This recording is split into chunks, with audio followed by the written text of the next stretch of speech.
Take care about you. Like, I'm right here. Standing right here. How are you? I got feelings Look too. on your face. I know better. I know. So did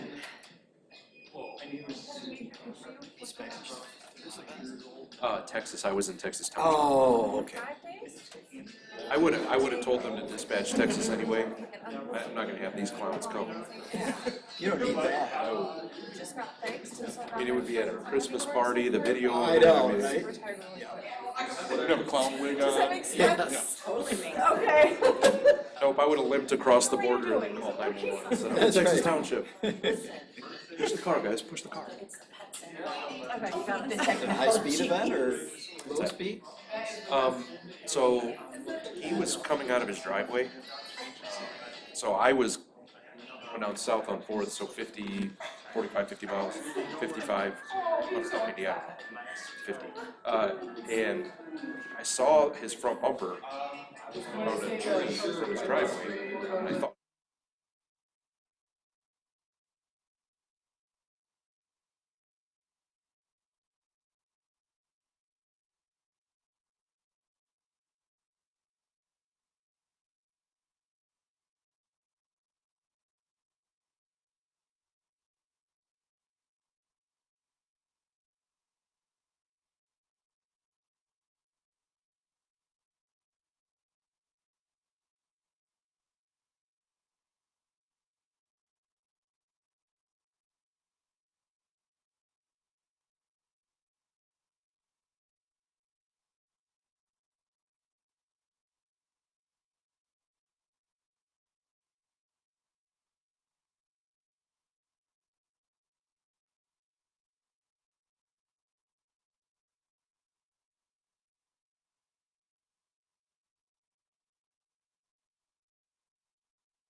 It's hot off the press.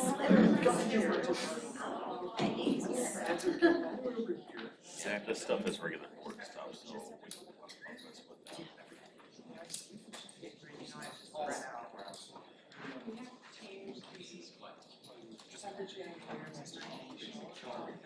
Oh, Greg, is there any way that we could?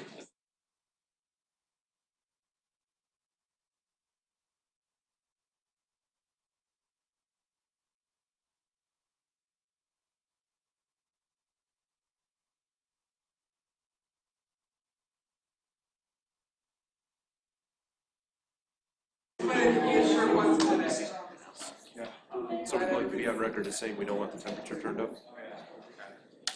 Is this an extra one? Sherry. No, that's the one she said in my place. That one for you, that was. So, Oh, okay.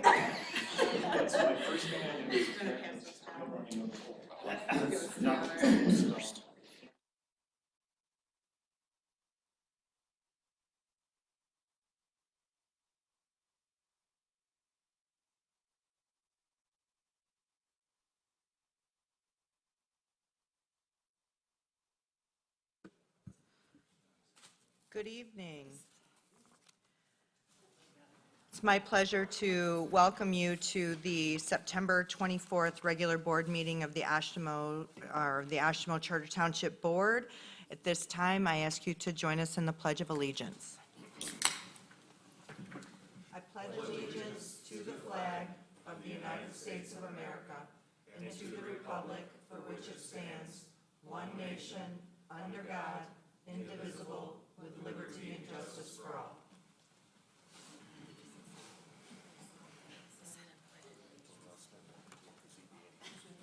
Thanks.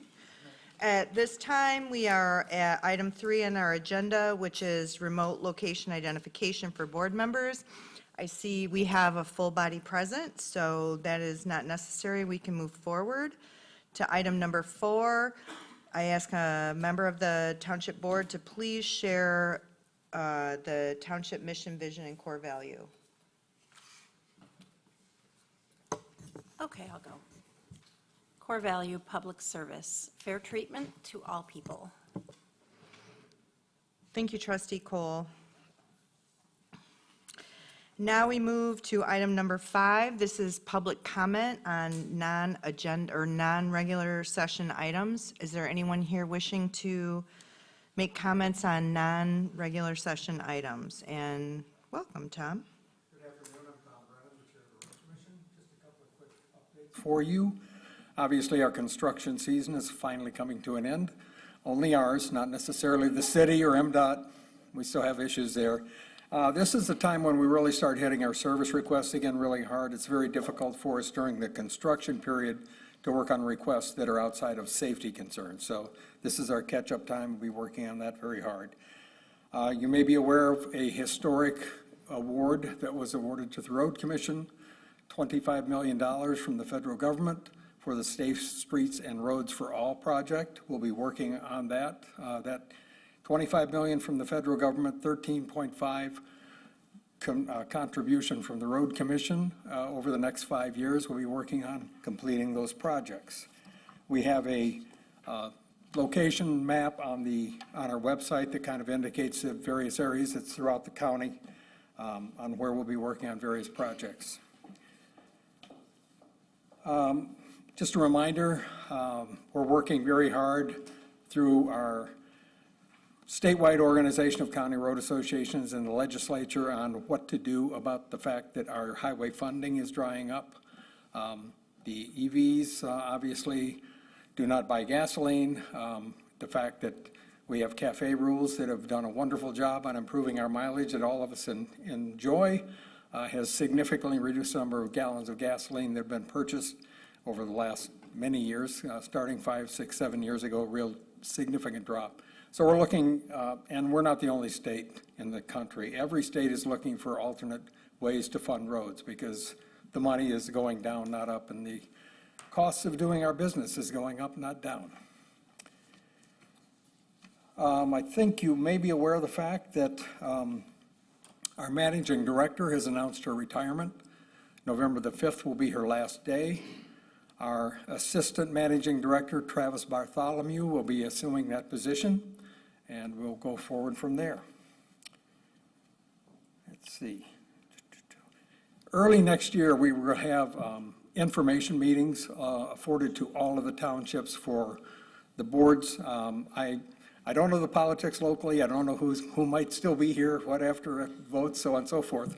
But in many areas, we know that we're going to have some significant changes in the county or township boards. So we're going to be offering, basically, it's Road Commission 101, where we'll have invited the different boards to come to our location, and we will review what we do, how we do it, and why we do it for information. So with that, any questions for me tonight? Have those dates been decided for Road Commission 101 yet?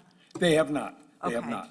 And I assume somebody will send them out. Absolutely. That'll be coming probably, I don't know if it'll be out before the first of the year. I know we have our major planning session coming up in a couple of weeks where we spend a whole day doing that kind of activity, and I'm not sure if that's on the agenda, but it will be early 2025. Great, thank you. Okay? Thank you very much. Hey, don't run away, don't run away, don't run away. Oh, sure. I just wanted to comment that I noticed that you were paving or patching those places where the asphalt is rolled off and left big like puddle spaces. Okay. I saw some of those were done up. I mean, I know one of your earlier visits that I brought that up. Right. So it's nice to see that you're doing that. I'll keep my fingers crossed that that's a good solution to doing that. And, Right. Yeah, and I also want to comment, I noticed you have Road Commission chats, Ask an Engineer, starting tomorrow, or? That is correct. Yes, I that's didn't know an if you wanted to online mention thing. that too. I'm sorry I didn't bring that up. No, I that's didn't okay. bring a detail on that. It's on my calendar, it's- that's why I remember. It's a new communications effort for us. It's an opportunity for people to sign in to the Zoom meeting and to literally ask questions of the people who know the answers much better than I do. My engineers and the county engineer and assistant county engineer will be running that meeting. But it's open to all. The information is on the website as far as how to sign in, and we're hoping it's a successful event, but this is the first attempt in that realm we've tried. So once again, we try many, many different ways to reach out in communication, so. Anything else? Yes, I ma'am. actually have a quick question, too. It just Yes. came to mind. On Stadium Drive, and I don't know if this is something that the road commission had to do with, but you know how they put the, on both sides of Stadium, from Howard, I guess, really all the way through the business district, they've got the paths on either side. Yes. And they've got the barriers every couple feet. Is that something that is temporary? I like it. The barriers, Temporary? first of all, it's not the road commission, Okay, I wasn't sure. but 'Cause I'm- those barriers are for protection of the non-motorized lanes. They're not temporary, but they're designed to be breakaway. So that it's more of a, hey, pay attention to this, as opposed to, we're not putting up steel posts to stop the cars. We Yeah. can't get away with that very well any more than trees, but that's the intent. It's an identification for the barrier there. It's kind of a unique situation, especially Stadium in that area you've indicated, where the non-motorized is literally right next to the road.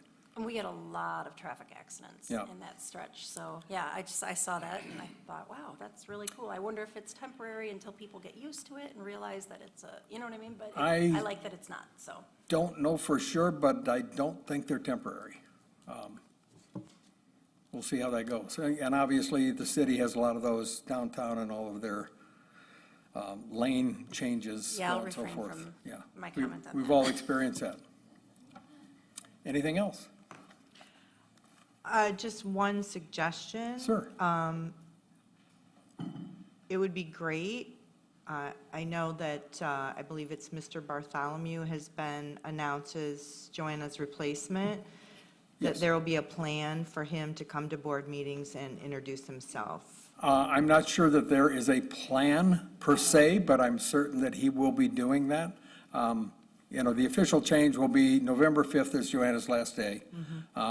Travis has had the job of assistant managing director for about 2 months, 3 months, somewhere in there, somewhere. But he will be assuming, and I don't know what exposure you've had to him thus far, but he's very well-versed and very knowledgeable about what we do and how we do it. It's been over 30 years with the organization. Well, I appreciate that. I don't know him well, Oh, haven't sure. interacted with him, and I'm uncertain as far as other members of the board, but I also think regarding that ongoing commitment to Right. relationship building, that would be great. I will absolutely make sure that he is fully aware of that Yeah. and suggest it. Thanks, Tom. Okay? Thank you very much, folks.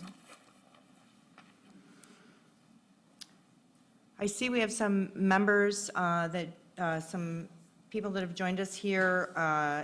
We have some people on Zoom, and we have some people here with us present in the gallery.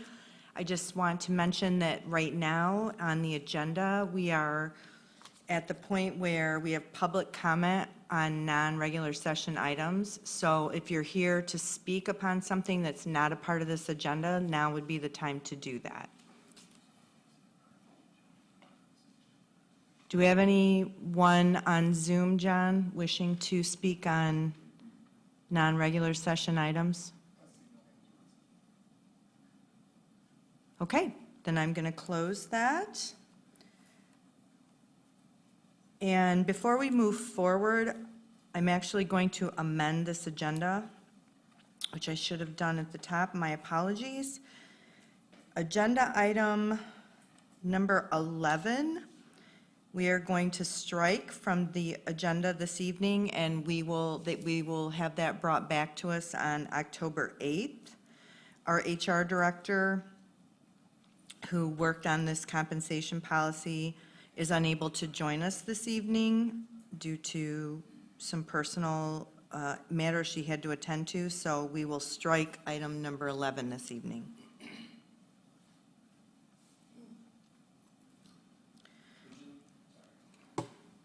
Would you be willing to, just as a suggestion, move item 14, the budget amendments, and swap that with 13? Just so that anyone who isn't involved in the budget maybe can go home? I appreciate that suggestion. Actually, the budget items are placed there specifically to be after the budget conversation because fire is here to go through their budget, and I Gotcha. would like to have their amendment considered after that conversation.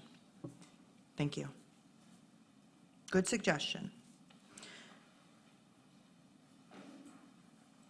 Next, we'll move to item number 6, which is our September 2024 Employee Spotlight of L, our Building Department Administrator. You'll see here on page 5 in your packet, there is a memo about L, our Building Department Administrator, who I believe she was going to be on viewing this evening on PMN, but I'm not sure. It's not required to be here, but this is the time where we lift up the very talented staff at the township. So I'm going to move to the last paragraph and read that out loud. Elle came to work for Southwest Michigan Building Authority during a time when we were reconfiguring how we provide service to the community. She brought a level of calm professionalism that was crucial to the transition. Fast forward a few months, and she transformed the authority into a high-functioning team. When the township absorbed the authority in 2024, she was pivotal yet again in the transition, and we now have an internal department that meets the needs of our customers. Elle has proven to be highly dedicated, organized, and a valuable asset to Oshtemo Charter Township. She has helped to efficiently onboard our new building official by imparting her vast historical knowledge to ensure he is successful in his new role. Elle is the face of the building department at the township. The public knows that they will receive impeccable customer service and attention to detail from Elle. Elle is more than willing to help out other departments as needed to provide continuity, thank you, that's because that's the wrong word, and consistency to our team. We are lucky to have her at Oshtemo Charter Township, and we are looking forward to many more years with Elle. So Elle, if you're watching, we are celebrating you. Thank you for the many years to the township. We'll be providing a little thank you. Is she? Oh, terrific. I assume. We couldn't have gone through the evolutions with the building department without someone like Elle, so we are very grateful for her, so Can I I'm just- glad to celebrate her. May I chime in on that too? Sure. I'd also like to say everything, and I have not actually met her in person, but everything written there I can tell you is absolutely 100% true, because I'm actually doing an addition on my house right now. So I have had several back and forth emails, not from my Oshtemo Township email, but from my personal email. So again, I don't even know if she realizes that I'm on the board, but she has been Johnny on the spot, just very prompt in making sure the coordination between the zoning and everybody else happened quickly, and the inspections are happening quickly, and yeah, she's been the point person, and I appreciate it. So if you're That's- listening, thanks, Al. That's a great personal testimony right there, yeah, thank you. So as a reminder, working with our HR department, we will continue monthly to bring these employee spotlights so that you have an opportunity both here from the board level, but also recognize their contributions to the public. So thanks again, Al. Next, we have item number 7, public officials updates. I see none here in person at the township. Do we have anybody raising their hand? Okay. Item 7 is closed. Next, we move to the consent agenda, which is the meeting minutes from the regular meeting September 10th, 2024, and the Chime Street Sanitary Sewer Survey and Design Contract. Is there anyone of this body wishing to remove any of these items from the consent agenda? I make a motion to approve the consent agenda. Support? Motion by Clerk Farmer and support by Trustee Sikora. All in favor, say aye. Aye. Opposed? Motion carries 7-0.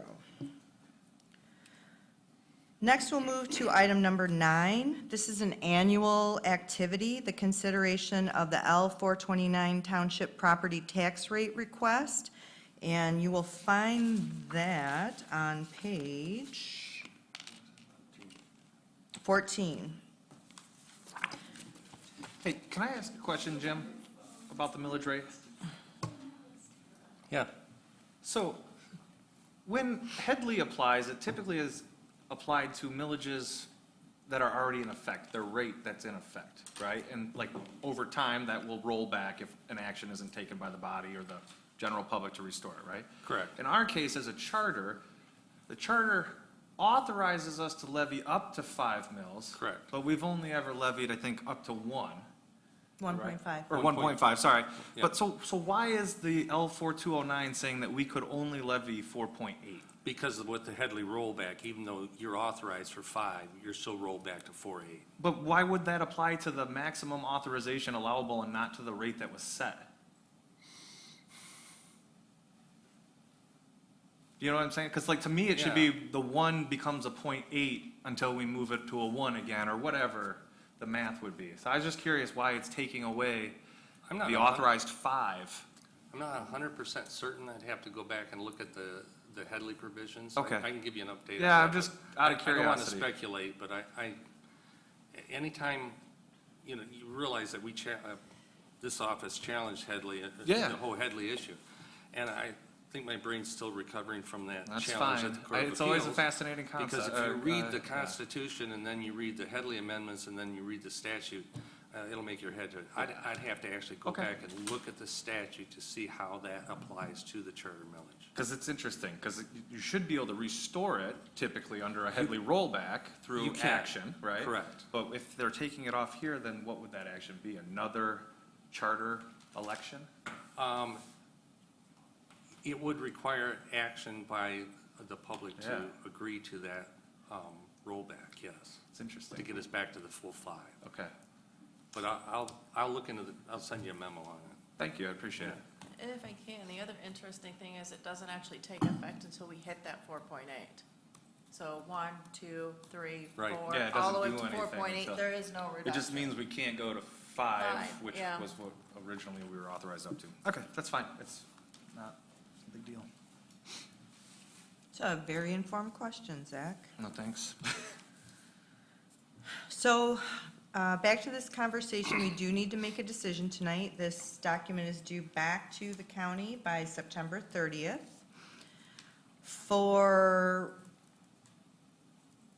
As a reminder, the 2024 millages, the charter operating millage, we established at 1.5, and the road millage in 2024, we established at 1.25.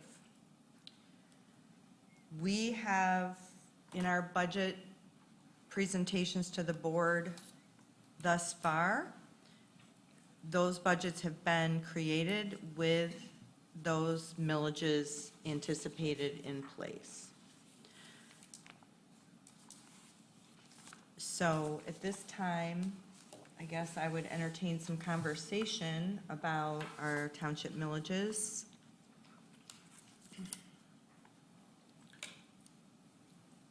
We have to fill in the numbers on spots 10 and 11 here. That for is the two, correct. Right? That is Okay. correct. And the current numbers are 1.5. Nope. 1.5, And- general operating. Yep. That's the same for 2022 and 2023 that I'm aware of. You wouldn't put anything in Or 10. Everything goes in 23 and slot 11. 24. 11. I'm sorry, I keep flipping Yes, back a year. yes. And the roads, you remember, We we had- had a separate light millage in 2023, and after research and discussion, it was determined that the road millage, light repair would fall underneath the road millage as well. Yep. So we eliminated the light millage and Accounted for. accounted for it in the road millage. It actually went down a titch, but, I mean, it was .05 or Right, something. because the to road millage applies to a broader Right. group than the light district did, yep. Okay. So one In- more time, sorry, the proposed numbers that are baked into our budget that are being discussed Are the tonight. same as 2024, 1.5 operating and 1.25 roads. Thank you. And those are the numbers that I was comfortable with, so no change from me.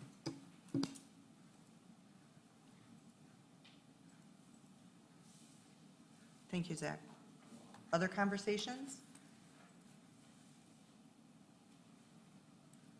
Any further clarification needed?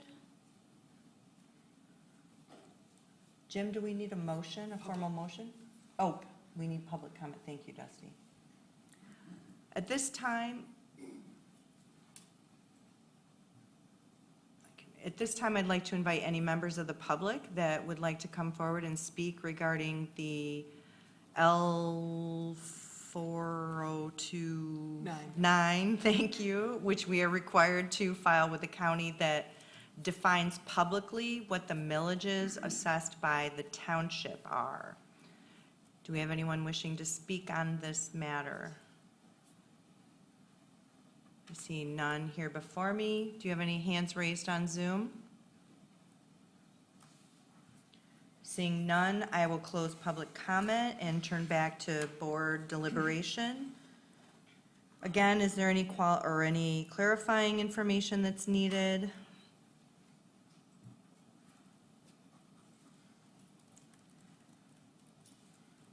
Well, I've said it out loud, probably to each of you individually, and probably from the dais as we're going through the budget. I don't support any township millage increases this year, and am comfortable as well with the 1.5 operating and the 1.25 roads. I make a motion to approve roads at 1.25 and general operating millage at 1.5. Support. A motion by Clerk Farmer and support by Trustee Ford. Any discussion on the motion? Discussion on the motion is closed. All in favor say aye. Aye. Opposed?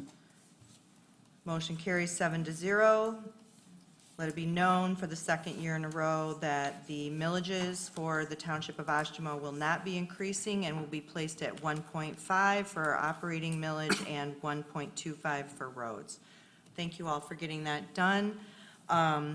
Also, just a peek into the future, at our October 8th meeting, we will be discussing the SADs. Okay?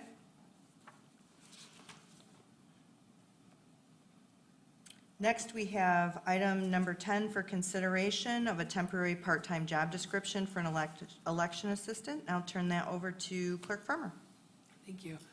You know, and this might just be semantics, but we don't usually put, it's really just the job description. The intention is for a temporary part-time person, but this is, we don't typically attach FTEs to job descriptions, and I just had that thought before this started. Anyhow, this year at 6:02 in the morning on August 6th, I realized we don't have enough people to run elections in Oshtemo Township. It was fortunate that I did that on that day, since that was an election day. But it became pretty serious that morning when we've got 3 people opening up the township and running things from 6 until 8 a.m. So this request is partly because of Election Day and partly because of the 2 weeks leading up to Election Day. So I'll finish the part about Election Day, and then I'll tell you about the 2 weeks leading up to. So anyhow, during that day, we have 3 people that have to be, that open up the township hall, and we are ready at 6 a.m. because that's when our precinct workers arrive at their polling locations and start setting up. And we have to be available to troubleshoot any problems. Suddenly a missing cord, a computer that doesn't turn on, a tabulator that has the wrong seal on it, like whatever it could be. We have 3 people here doing that. And this time, we had a supply that mistakenly did not get taken out to the precincts. So I had to send one of us 3 out to the precincts. That left 2 of us on the phones. And we have to stay on the phones because we are the support for the precinct chairperson. This continues throughout the day. And about midway through the day, and I explained some of this, my election specialist focuses on absentee ballots. That's what she does all day long, from 7 in the morning, because that first hour is reserved with me as we're providing support. But after that, from 7 in the morning until we're done at the end of the night, she does absentee ballots, period, the end, she does nothing else. And right now, my deputy and I, we are the ones that are on the phone all day. And it's not just because people have questions or election chairs or election inspectors don't know what to do. It's because the law has changed in a way that allows movement of your absentee ballot into the precinct. Well, actually, the absentee ballot process in general is a reason that we have to be on the phones all day, because when someone comes into the precinct and they have been issued an absentee ballot, the first thing that chair needs to do is call me. So someone has to be able to answer the phone so that we can confirm that, no, they did not turn their absentee ballot in, and then we reject it in the system. So even if they were to turn it in later in the day, it wouldn't count. So this is an issue of election integrity. So we have to have people on the phones. We cannot miss those calls. And even sometimes with two people, some of those calls are going by us and we have to call chairs back. But some of those moments can be fairly critical. And it's not helpful to give the impression to our precinct chairs that we don't have time for them on election day. That is the day we certainly do have time for them.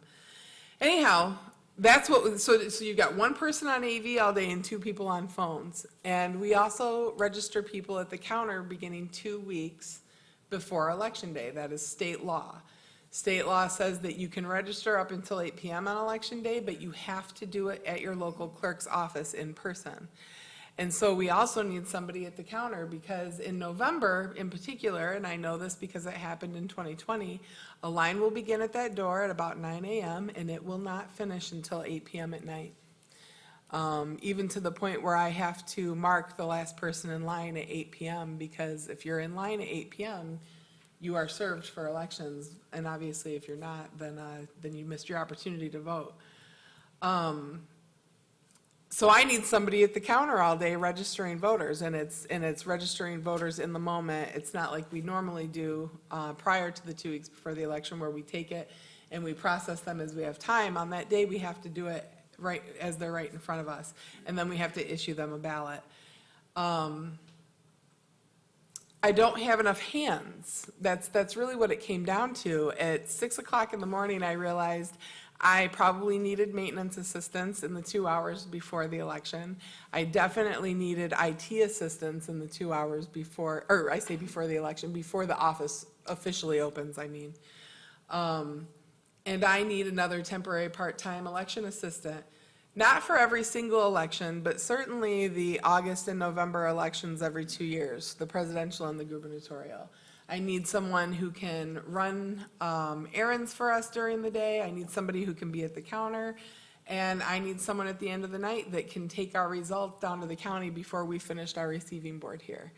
And I just don't have enough people to do it. And at this point, Oshtemo Township has become large enough, and the laws have changed enough for elections that we just simply need more help. And so this is a job description for someone who would begin working for us 2 weeks before the election and then through election day. And my request is that they be paid a stipend for that time period. And we had talked that through, of course, that we would do internally. I'm not asking for a budget amendment for this. I think I have plenty of funds available to pay for it this year. But it's important that we have a job description for this and make it official, because in years past, we've just sort of asked whoever was standing near and said, hey, can you help out for a few hours? Because I don't have enough hands. And they do. Even this last election in August, we knew all day we didn't have enough people. And I ended up taking 2 election workers that were out in the precincts, and I swore them in after the election was over, and they came in and helped run bags and stuff at the end of the night, because even that becomes really tedious. We're wrapping things up, we're closing everything. They did everything they needed to at the precincts, but we've still got a lot that we have to close up here with our absentee counting board. I mean, there's just stuff everywhere. We need it all squarely put away, and we just didn't have enough people. So, I may have to come back for a budget amendment when everything is said and done after I've paid all of my election workers. I just don't anticipate that right now, and it wouldn't be appropriate to do one right now until we're closer to needing those dollars. And I'm happy to entertain any questions.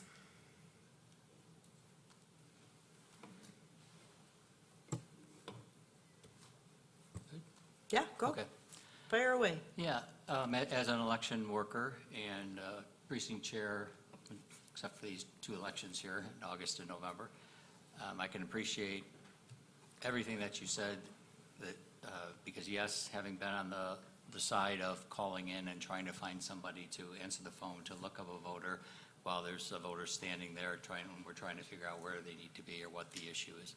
That is very hard to do. And it has taken a lot of time, and I appreciate the extra effort that goes into that and the need for that. I do have some concern the way your memo here is listed, because some of the things in there, like at the bottom, I guess it's be the last paragraph, in addition to this request, I think that having the maintenance folks and the IT folks there early on, that's definitely needed, and, you know, I totally support that, that's great. But it seems like some of the things that we've encountered were preventable that became problems, you know. Some of them were, yes. That's why I said some of them. Some of them were preventable.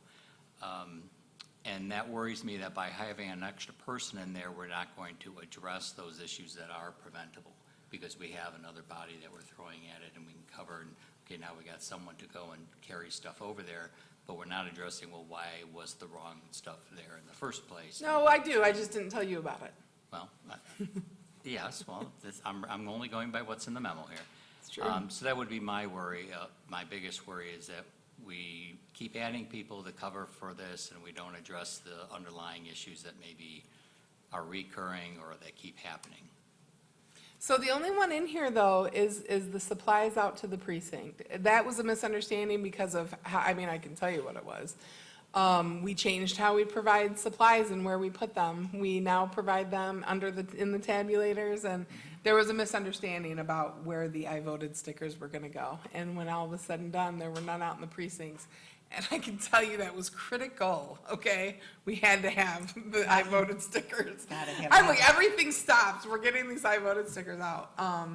That's literally the only thing. Every other thing that I've mentioned has been a change in law that, has required more people to do the work. I mean, literally, the 2 weeks before and on Election Day, removing any sort of running around, running errands, having to take things out to the precincts, I still don't have enough people to have 2 people on the phone, 1 person registering voters, and the other person working with the AV counting board all day. Just based on the tasks that need to happen, that's more people than what I have working elections right now. Also, I would say that while this job description is written in a way that we could hire externally, there is also the possibility of being able to just hire internally and have this as a temporary job that someone would take on in the couple weeks leading up to the election. So we do have some flexibility with that. And my preference would be that the person works here because they know what's going on, right? And especially in that 2 weeks, we've got more eyes on things to where we won't have last minute issues that hopefully that happen. I mean, we've got procedure sheets, we've got directions, we've got all of it. And when it comes down to it, if you have to take something to the precinct on Election Day, you just have to. Yeah, and I do appreciate that, and I know I've been, you know, on both ends actually of some simple things like mistyping a password.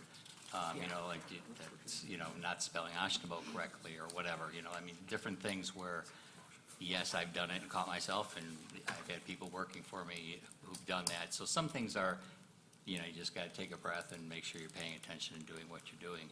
And I was concerned that we can't find more people in the office or, you know, maybe the fire department, whatever, you know, to participate and do some of these jobs on a temporary basis. I think we can. Okay, good. That was gonna be what I was gonna ask. We was what created a can we whole do- funded opportunity for non-clerk staff to participate on Correct. Election Day. Right, with that. And compensated it and, PTO. Yeah, and so from my perspective, I guess sharing some of the trustee Sikora's thoughts just seems like collaboration among the full-time electeds in the office to have operational better stance around elections so that you guys could share some of those resources to take care of some of that counter staffing, making sure you can handle your influx of voter registrations that I feel like that you have the capabilities in-house, I guess. I agree. No, we do. Okay. I think that if we ask someone to take on a job that requires more work, they need to be compensated for that. And then to ensure that that happens, it's important that we have an official job description. Right, so that's why we did this. This isn't the first time I've identified this need. she's asking for 2 weeks ahead of the election. That's not just a matter of pulling someone out of a department and saying, will you assist the clerk on election day? Well, so, From my perspective, as far as staff management goes. so in the past, this isn't the first time, it wasn't like suddenly in August, I was like, holy crap, these elections got busy. We've known that. It's been happening since 2018, for sure, right? But it's, as something new passes and as we do full implementation of these proposals that pass, that's when we start realizing, whew, there's a little bit more there and there's a little, until now it's a lot of it. And so we actually did utilize staff internally. So like, for example, for a whole year, I had Claire's assistant treasurer helping with elections during election time. But again, we've gotten to this point where I cannot rely on that because I can't anticipate what's going on in that office. And so I wanted to be able to open it up for anyone in the office or anyone in the community can apply for it, certainly. So that they can manage their time and how they prioritize, because if somebody has to register at the counter, I need them to go to the counter. That doesn't mean that they don't do their regular job either, right? It's gotta be a balance of those things. And so if someone internally were going to be applying to do this job, that would be a conversation with them and their immediate supervisor to determine if they even have the capacity to do that. So I have a odd question. The request here is to approve the job description. I see a great background, but I don't actually see a job description. I don't know That if was my I next missed question. that. Yeah, it's not in here. So I can't Good. support a job Yeah. description that isn't present. So what we're gonna do right now, John Gibson, I might need your help. I'm gonna pull up this job description and we're gonna look at it on our screen because we're not putting this off to another meeting.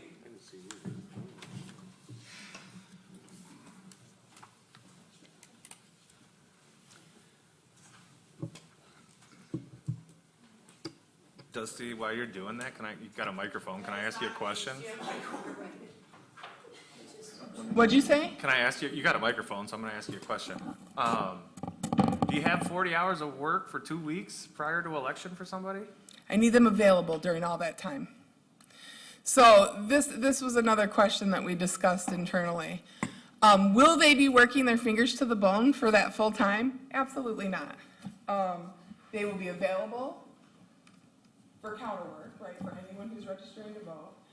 And they can continue assisting with other election-related work, like sending out absentee ballots, because we continue doing that throughout that process. So I'm paying for them to be available. And also, we're talking about like $10 an hour.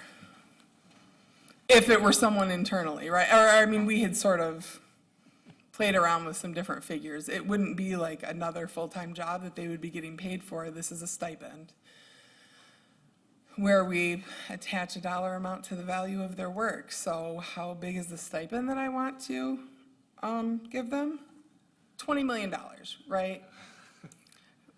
I'm asking you guys for this, knowing that we are going to work with the budget we have. I'm not asking for any additional money. Give me just a second. I'm not gonna let you guys watch me fumble around on this computer. Done that twice this week already.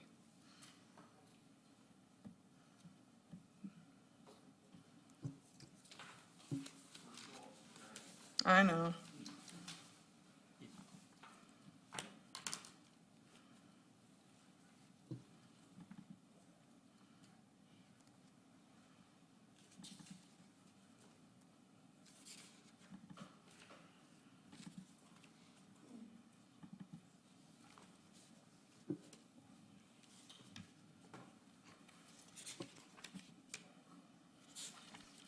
All right. This is the full thing, so it's not like it's going to be that big of a deal if we have to read through it together.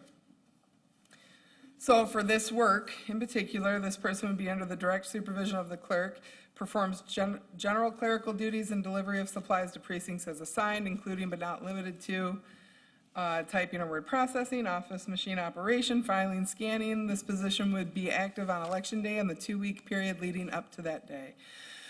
We go through some of the essential job functions. I mean, That's all pretty standard. Typical responsibilities: register voters at the counter during the required timeframe set by state law, including 2 weeks prior to Election Day. Issue ballots during same-day registration. That's also the work that they would be doing at the counter. It wouldn't be just registering voters in the 2 weeks leading up to Election Day. They would also be issuing ballots at the counter. Deliver supplies as needed throughout Election Day. And I think I mischaracterized that. The reason we go to the precincts on Election Day is not just because of having to deliver supplies. There's any number of reasons why we have to go out there.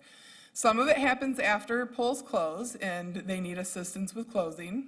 That happens sometimes, that's fine. During the day, it could be, well, with early voting, we saw a lot of things. A key got jammed inside the tabulator. Ballot jams where they just can't seem to follow the directions and, it's just not working and they can't get the ballot out of the back of the tabulator. We send assistance out for those things. Plus, there is the commitment that we give to all of our precincts where we say, if you need something, we will be there. We're a little limited this time around, though, because I'm on the ballot, and so I can't be out there as often as I might be otherwise. But we still do have to send people out when an issue arises. It's really difficult to have to say, you guys are going to have to wait 20 or 30 minutes, especially if it's an issue that's preventing people from voting. That's really one of the bigger concerns. Anyhow. Last one, work during required weekend hours Saturday before Election Day. We're required to work 8 hours the weekend before the election. And they would come in for that too. So in addition to this, before this person would be able to just begin working and assisting, I can't just hire anyone and they start immediately. They do have to go through the accreditation process through the state of Michigan to be able to access the voter file. And then they'll need a valid driver's license because I'm going to go send them out in a company car to deliver pens. And yes, Neil, that was a joke because I will never forget the time I had to deliver you pens twice in one day. Who knew? Anyway, any thoughts or questions about the job description? How long is the training to become a certified, qualified voter file access individual? If the state responds in a timely manner after we complete each module, it's about 3 to 4 hours. And Dusty, you said that you're not asking for more money. This is just basically detailing what this specific person would be doing versus the other people that we hire temporarily. Yeah, and I would pay them from that election worker line in the budget, and I have plenty of money in there to get through November. Like I said, and if I would bring that budget amendment back later, because as of right now, there's nothing to do an amendment for. It looks like there's plenty.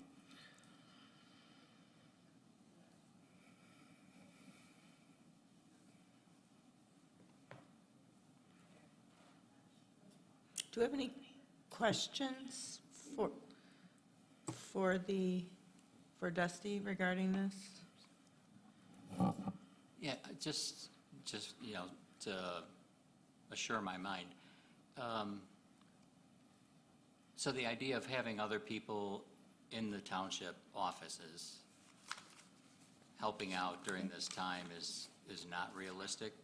I mean, understanding that they have another job to do, like John here, he's going to come in to do IT work. He's going to come in early that day just to be on call, but he still has his other job to do, the rest of his job to do. Yeah. So, I mean, the balance that people have, say, the deputy treasurer comes in and is going to spend some of the time there, but also has the treasurer's job to do. I'd just like to think that we could find a better way than adding another position like this. I mean, I'm just worried about it because we never subtract any positions. We're always adding positions. And I also wondered, as the issue, did you solicit information from all like the chairs and stuff of what might be helpful to them? Yeah, like throughout to think the day that on election day, yeah. on election day, yeah. But like, do they know about this position and what it would be doing? Would it be helpful to ask No, this position them? wouldn't affect them. I Okay. mean, other than maybe seeing them if they had to run an errand, which I now wish I had left off of this memo. This position is not to support chairs. That's not what this position is. But precincts though. It's not even really to support precincts. That's sort of a side quest, if you will, Gotcha. that they might have to get in the car and drive out to a precinct. This is, I need them at the counter. This is full support for voter registration. I would have asked for this in 2020 had I known, but I do know now. I know what's coming. That line will be out the door all day. And I don't mean just out the door, I mean down the hallway and out this door. That's where people will be standing on election day. Well, let's not forget it's presidential year. That's exactly why. So, and I want to share with the board that I think at 6:02 on Wednesday morning, I got a text from Dusty that said, I think it was to Claire and I, we got to talk because I'm going to need more help in November. Like, Became very yeah, apparent. like, that was the first conversation. So, anyway, we did talk about it internally. We did talk about this at the HR board work group. It doesn't require a budget amendment. It's a temporary position. Neil, I guess we're always adding positions and not subtracting. I mean, it's a good thing we've been adding positions. We've needed to have a bigger staff to meet the needs. I mean, there's a reason that we've put those positions in budgets and filled them. Well, I'm not suggesting that we have to continually reduce budget, reduce positions. All I was saying is, we don't typically reduce them, but maybe there's a better way to phrase this. My concern is, have we looked for other ways to accomplish the goal of what we're trying to do rather than add a position? And that was my thing. Have we asked other people in the office to do it? Have there been other ways to accomplish that? That's all I was getting. Well, and also you said a couple other things though, I did want to touch on. So you mentioned their other job that they have to do. And again, this isn't, it doesn't have to be for someone internal. I just think it would be beneficial to me. But as far as their primary immediate supervisor, right? I would not get involved in that. That is a conversation between that employee and their boss about how they would manage their time. I mean, because ultimately, if they don't see a clear path, then maybe it's not a good idea to apply, right? I mean, so that's the expectation that would be set in the office. The other thing that you mentioned was, well, maybe I misunderstood what you said, but again, this is temporary part-time, so if somebody wanted to do this again, they would have to apply again. They wouldn't just have this job, right? And it would be August and November of gubernatorial years and August and November of presidential years. So every 2 years for 2 elections. I don't know what made me think, I don't know. Anyway, they would have to reapply, and that conversation between them and their boss would have to happen all over again, which I'm absolutely fine with. I think that addressed at least 2 of the things you said. No, it's good. I'm glad we had the conversation. I guess I was hoping that there'd be more. About what I tried? No, well, and more collaboration, that we would be able to work this out better, working together. I realize you can't go and ask somebody else, a different department ask them, but I would have kind of hoped that there would have been a consensus. We're all in this together, and can we find a way to work it? And I don't But think that if it there's doesn't- not But that. if it doesn't work, that's fine too. I mean, you should No, have a that is- conversation, that and is that was it. the important thing. That is, we've had those conversations, absolutely. I mean, certainly capacity issues are what we've talked about. But it needs, that pushback is coming from me, where I don't want it casual anymore. I want it predictable, and I want it reliable. And so I don't want individuals who have what some might view as ancillary positions. I don't want them to think that they're up for grabs every time we have something, because it's so inconsistent for their role and their position here. I want people to know what their primary role is and not worry. So at this point, it would also be their choice to work the election. I wouldn't be asking their boss to assign them to help me that day. And I think that's also a very important part of this. Great, thank you. I have no further questions. Thank you. I'm not really sweating this time. I don't think it's that, I mean, nobody that I've ever heard of has said, hey, can you pay me for doing all this extra work? Like, I've never heard that, and there are a lot of people in there that are willing, I wish they'd say it more. like, I mean, that are going, hey, can I be a chair? Can I do receiving board? Can I, and so there is a lot of volunteer minutes in that, but the other side of that is they're doubling their work. And so there needs to be some kind of, I think Dusty feels strongly about, and, I mean, I agree, that if you're going to double your work, it shouldn't always be a volunteer position.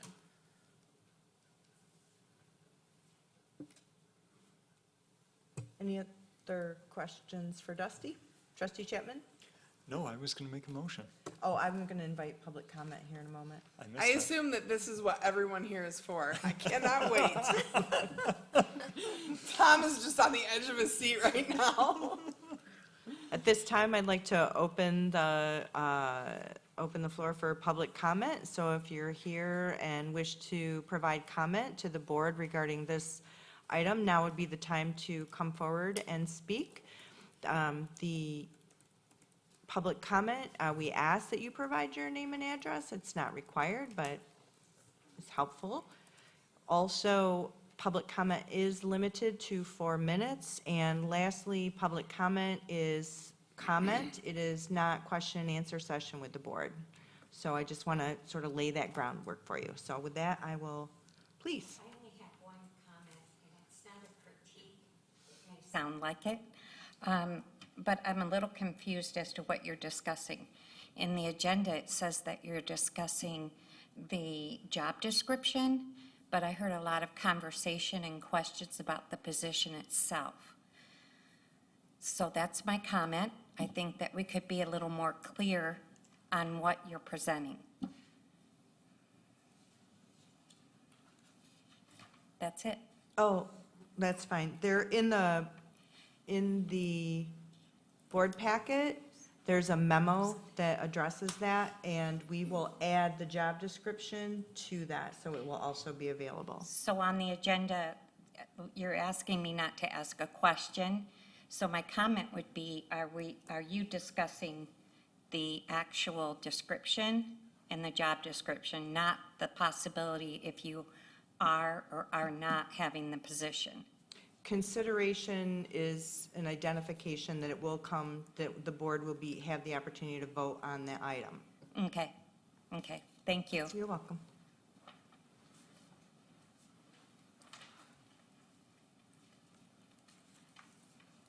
And I don't see any hands raised on Zoom. Anyone else wishing to make public comment that's here with us? Okay, with that, I will close public comment, and we can go into board discussion and consideration.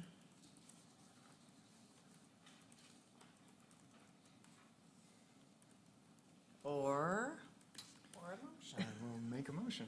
I would like to make a motion to approve the election assistant job description as provided. Second. A motion by trustee Chapman and a second by trustee Cole. Any discussion on the motion? Discussion on the motion is closed. All in favor say aye. Aye. Opposed? Motion- Aye. I'm opposed. Okay. Oh, thank you Yeah. for clarifying that. So motion carries with 1 no. 6 ayes, 1 no. It would be interesting, Dusty, after this election, as part of your report, I know you always report on what happens on election day, that maybe a little feedback about this position and, you know, If we can get someone to fill it. if you can get someone to fill it, but also pluses, minuses, all that Yeah, good stuff. absolutely. Okay. Next, we'll move to item number 12, discussion of the 2025 police protection contract. So that will be found on page 19 of your board packet. And this really is just an update and discussion. As contained in your memo, Attorney Porter and I met with the undersheriff, Captain Logan Bishop, and Lieutenant Megan Maltz to discuss the extension of the current contract for police protection for Oshtemo. The long and the short of that conversation, and I'll let Jim add anything that I forget, is that there were no extensions available. The 5 years had run itself out, so we are actually in a new contract season, I guess, for lack of a better word. However, it will be my recommendation after, I mean, we're happy to discuss it, to move forward with just a one-year contract and look to a future year to do extensions. And I say that for two reasons. The Sheriff's Department, in conversation, recommended that we add a detective to Oshtemo. As a part of that conversation, we put on the table that we've been requesting a community policing officer for a while. And in previous years, the sheriff had difficulty staffing the Sheriff's Department. However, as of the day of that conversation, there were only 2 open positions, and the Sheriff Department indicated that they would be able to staff a community policing officer. They also indicated that they would mirror what is in our contract currently, which is staffing 2 sergeants, 1 day sergeant, 1 night sergeant, 4 day officers and 4 night officers. And one of the 4 day officers is our road patrol.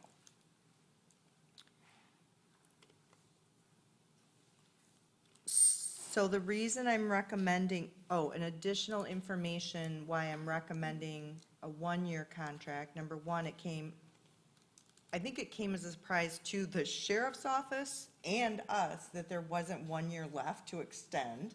I know I certainly was surprised, but when you count the years, I think they had county legal review it, and they counted the years, and the contract had extended, it met its full extension. So that came as a surprise. So that's the first reason I would recommend doing 1 year. The second reason would be discussion of the inclusion of a community policing officer. And lastly, the sheriff's office is entering into contract negotiations with its staff beginning January 1 of this year.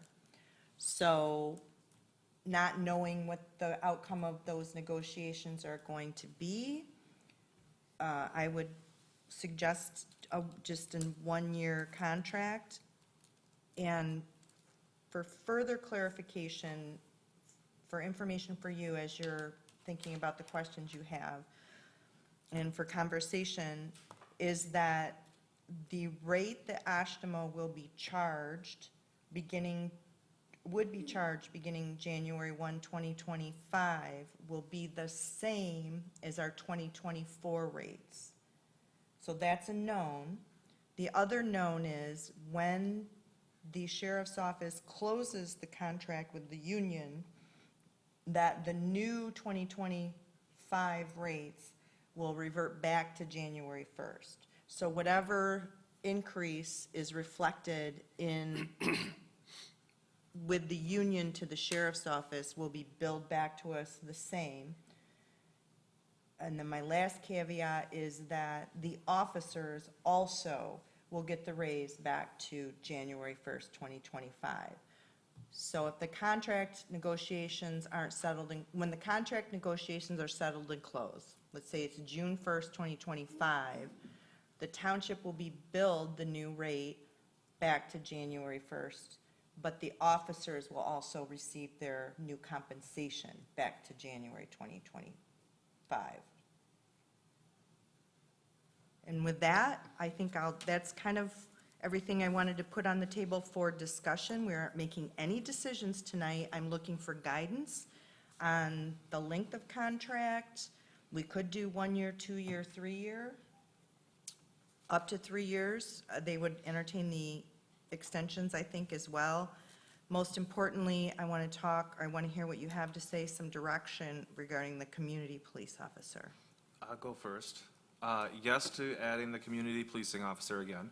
We had a lot of success with that, and the only reason it ended is because the very good deputy moved on. So yes, I'd like to do that. The other one that I thought was important was the addition of a detective. However, I really need better information to understand the need for a detective in Oshtemo. My gut feeling is that that could be very beneficial to the residents, because we do have a lot of little, like nuisance crime, things like that that get reported, police show up, there's never really any resolution. It'd be nice to know we have somebody doing investigative work in the township, but not without a better understanding and making sure that the township isn't just subsidizing the broader county at large's detective resource pool. So I'm a little less committed to that piece of it. As far as a term for the contract, I'd like to do another 1 year. As we add the community police officer back in, I think it would be important for us to evaluate that and be able to renegotiate that right away. And then beyond that, I appreciate the comments on the bill back regarding collective bargaining agreement. As long as they don't give away the absolute farm to the police union, we will have no problems. We have a nice, healthy police fund balance right now, so we'll be good. I can certainly make a request to the sheriff's office because this will be coming back to us for consideration Okay. before we make action, why the detective, more specific details about why the Yeah, detective. I mean, that was their Sure. recommendation. I'd like to hear the sales pitch as well. Okay. So I will make a couple comments too. I absolutely agree with the community policing officer. I think that's a fantastic addition. I would like to hear more about what the role of the detective would be specifically. However, without any more information, I like the idea just because the detective will have the pulse on more of the ongoing and connectiveness of major crimes or burglaries, larcenies from vehicles and stuff around here, more so than the different road officers. Do you know what I mean? So I like that because they can put two and two together. And I apologize for missing the last police committee meeting. Sherry texted me last week, it was 10 o'clock in the morning, and she said, hey, do you have a few minutes to talk police committee? And I said, yeah, but don't we have a meeting in like 2 hours? She goes, it was yesterday. So I had it on my calendar wrong, so I didn't get the whole update. But I did have a question on and I'm also in agreement with the 1 year extension. But I saw something in the contract that was signed in 2019 that talked about a lieutenant, supplying us with a lieutenant, which I don't think is Yeah, necessary. the original contract had that in it, and that was basically done away with one of the extensions. Yes. Oh, It was okay. renegotiated, and then the extension, we got another sergeant. And they're not proposing another lieutenant this time around, right? No. Just the two Okay. sergeants. Yeah, I looked at that and I thought, I don't think that we Good need question. a lieutenant, but I'd also be curious to know what the role of the daytime and nighttime sergeant will be. For example, if the road officers that we have are busy, are those sergeants going to take calls? Or are they going to let them sit and wait for one of the officers to clear up? So I would like to know that.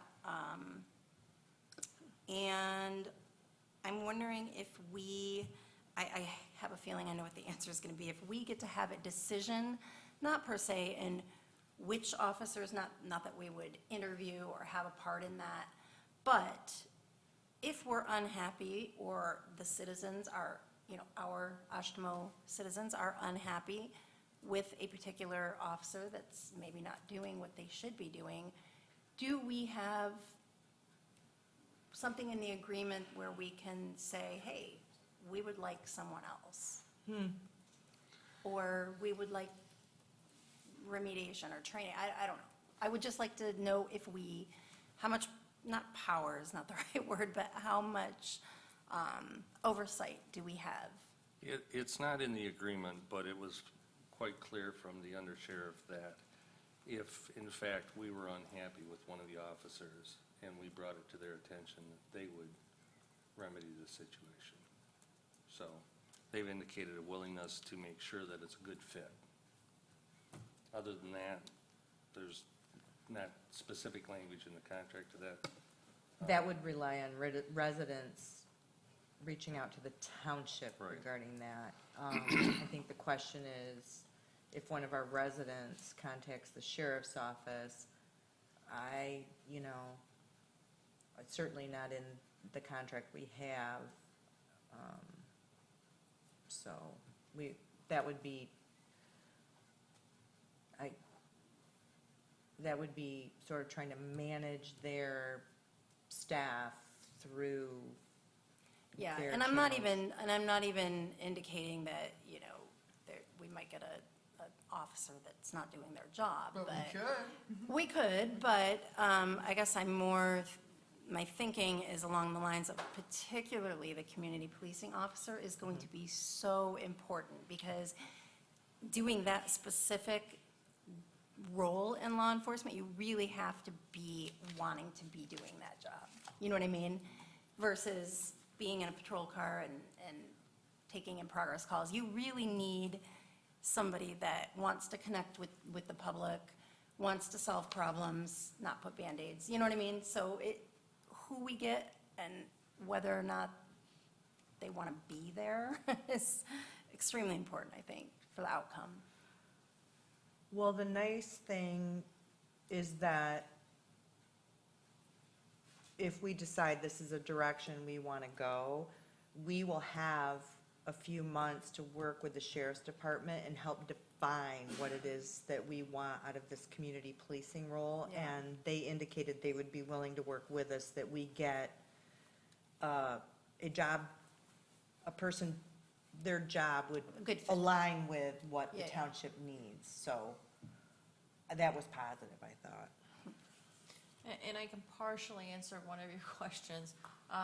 I can tell you that the day shift supervisor, I don't know, I'm not saying the night shift doesn't, because I'm not here, but the day shift sergeant does run his own calls. Absolutely. Okay, great. That's good to hear. Any other feedback from board members regarding the information presented? No, my only comment is I appreciate everybody else's comments, and they're excellent. I concur.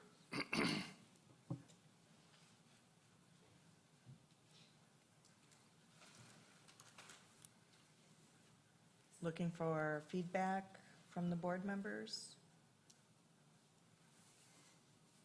Okay. I do not have any this time. I'm taking a count here, folks. I don't know how to say any more times, I'd like a community policing officer here. It's been 12 years. What's up? That's my comment. Okay.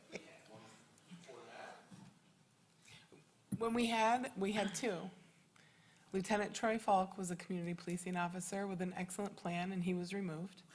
And David Rowe was an excellent community policing officer, and then he actually resigned, and he has a different job now. So actually, I believe it's Lieutenant Falk? Isn't that what I just said? Yeah, Lieutenant Troy so, Falk? so he's in leadership at the jail, and he is he's part of my community The policing. policing? Yeah, so I've met him. Nice. He's great. He's great. I've got a picture. He handcuffed me to a chair. It was terrible, but he's a great guy. He's a great guy. I will say, he did look pretty pleased with where he was at right now, so. All right, well then, plans moving forward with this is, give me some good direction, thank you. We will discuss it, at least discuss it on the 8th. We do need to return, they are asking that the board return a signed contract by October 24th.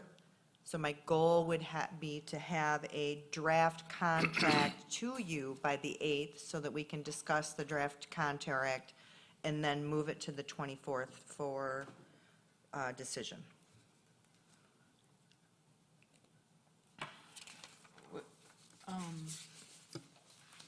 Thanks for bringing that to us. It's good.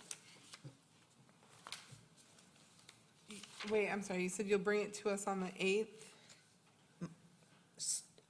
My goal would be to bring the draft contract the 8th. and that we would have further discussion, and that we would vote the 24th. Or okay, 2 weeks later, yeah, all right. Okay?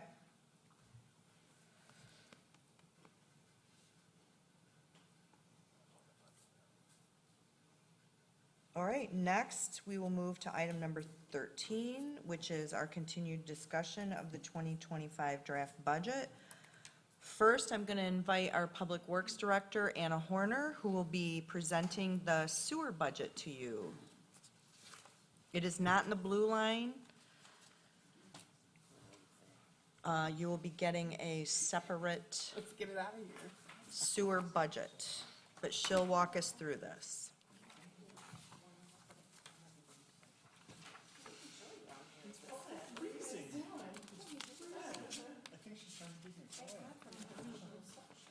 Kristen's down there eating a whole rotisserie chicken, trying to warm up. I'm here for it. I think that's, if you can, pardon me.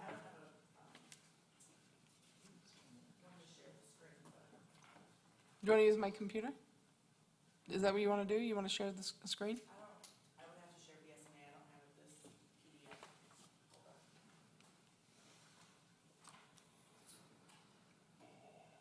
We could take a 5-minute break, Anna, and. Yeah, we could set you up. Yeah, why don't we scan this so that you can put it on the screen?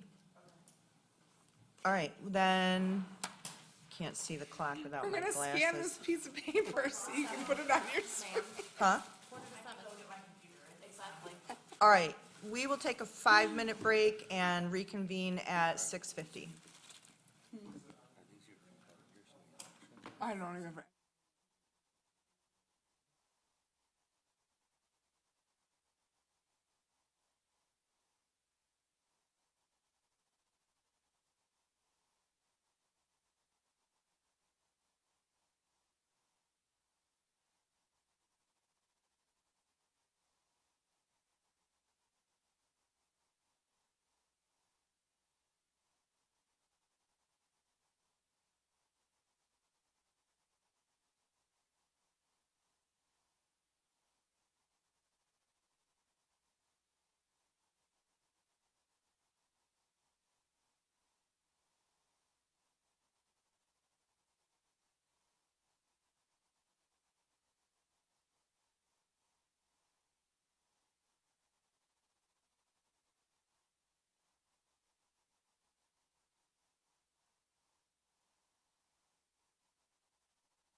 we're going to reconvene this meeting.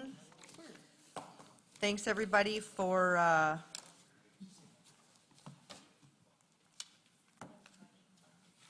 coming back, so, but allowing for our Public Works Director, Ms. Anna Horner, to be able to not only present to you what she wants to discuss regarding the sewer budget, but put it up on the screen so that it will be a part of our meeting recording, as well as anybody watching will be able to follow along. So with that, Anna? So this blue line is. You got to pull it forward maybe a little more. Try this. There Can we you hear go. me now? Yep. Okay. I will say that this blue line has one extra column that you're probably not used to. It's the activity, but that is because that's how I have the report formatted in my BSNA software, and I wasn't willing to mess up my custom settings. So you are going to see that for the sewer budget. So it's, good that we can see year over year from 2023 to 2024, and then 2025 requested as the last column on the right-hand side. And then still good to see the activity, which kind of helps us make sure we're on track, as well as estimate for next year. So I'm going to go through some of the main revenues that we capture in the sewer fund. Installment revenue and installment interest go together. So the township offers currently 20-year agreements for people to finance their public connection fees. And so those go on winter tax bills. And so roughly right now, we're collecting about $175,000 between those two with the current agreements. In 2025, we put under other grants the KPS contribution to the Chime Street sewer. We talked about that at the last meeting, as well as there was the engineering contract in this agenda and packet. So we will essentially pay for the entire Chime Street project, and then they will reimburse their portion of it. Benefit fees, and actually the parcel fee and front foot fee is how we collect public connection fees that aren't financed. So if somebody just pays in full, they go directly to those lines. I'll just highlight that, we're, again, for 2024, keeping right on track of this $250,000 for benefit fees, and then about the same for parcel fees and front foot fees. We do anticipate some big developments coming in where we would capture some additional revenues, but we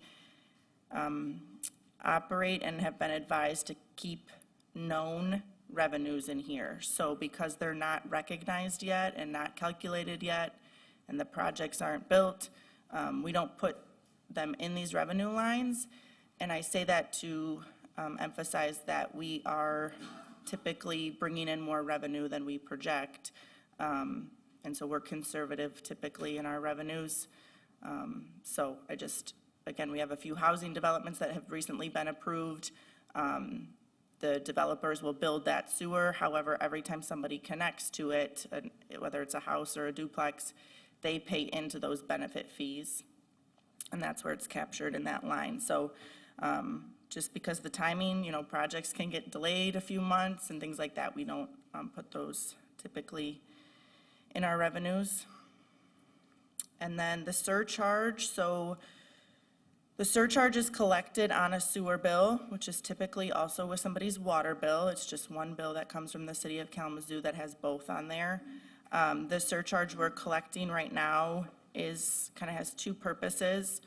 For both the routine maintenance, capital maintenance that came out of doing the SAW grant project, where we looked at our existing system, did a conditional analysis, and evaluated capital maintenance, so replacement of lift stations, or if there was any pipe that was damaged that needed to be repaired. And then also includes revenue for sewer expansion. So I would say the surcharge is it's at 24%, I believe, and about half of that goes towards, was anticipated for the saw work or the routine maintenance, and then about half of it was for the expansion projects. And I do want to explain some of the jumps that's realized over the last few years as sewer rates increase. Since it's a percentage of sewer bills, then the surcharge also increases. And I mention that because later you'll see an expenditure for a rate study, and it's that we have to continually be looking at those numbers and how many connections are occurring, what the city is setting rates at, so that we can always be responding to those revenues and those expenditures. And then the last one is interest on investments, different than installment interest. This is what the interest we're earning on our fund balance through the treasurer's investing. And then last but not least is the debt proceeds, which is the USDA bonds. And this is just the debt proceeds for phase 1. So it's the first series of USDA bonds. Wait, I'm sorry, explain that again? That is for the first series of the USDA bonds, the debt proceeds. So that's where the revenue from the bonds will come in. We have a few different bonds for phase 1 and phase 2, as we've been calling them. This is just for phase 1. Of our amended plan, correct? Mm-hmm. So it's been determined that phase 2 will be 2026? That's we only put phase 1 in this budget. We did not put phase 2, Okay. just because we thought there was too many variables at this time to know when exactly we would be bidding it. Let's do one phase at a time. Yeah, yep. And if all the stars aligned and we also did phase 2 in 2025, you would see a budget amendment that would increase the debt proceeds because we would close on the rest of the bonds, and then the expenditure that would go towards construction of phase 2. I think, I talked about this a little bit previously, but the timing of bidding phase 2 is going to be a little bit tricky because it would, as we go to get permits and get Office of General Counsel approval from USDA, it's going to be, late Q1 or Q2, and that's not the ideal time to bid a project. And so that's why I'm hesitant to think that we're doing phase 2 in 2025, as well as we would have a lot of the township ripped up between the road commission and MDOT projects and having both those phases go at the same time. So, oops. Any questions on the revenues?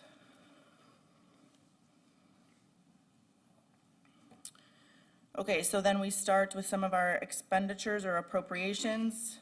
We have salaries. The Public Works Department breaks our salaries up into the General Public Works Fund, the Sewer Fund, the Water Fund, and the Road Fund. And so this is, we look annually at what projects we're doing and where we're spending our time, and we allocate proportions of each position towards the salary line. We have 4 positions in the Public Works Department, the GIS specialist, the township engineer, the project manager, and the Public Works Director.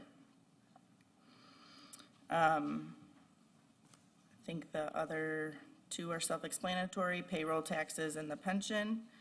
Public education, I dedicated money towards specific sewer communication related to our projects.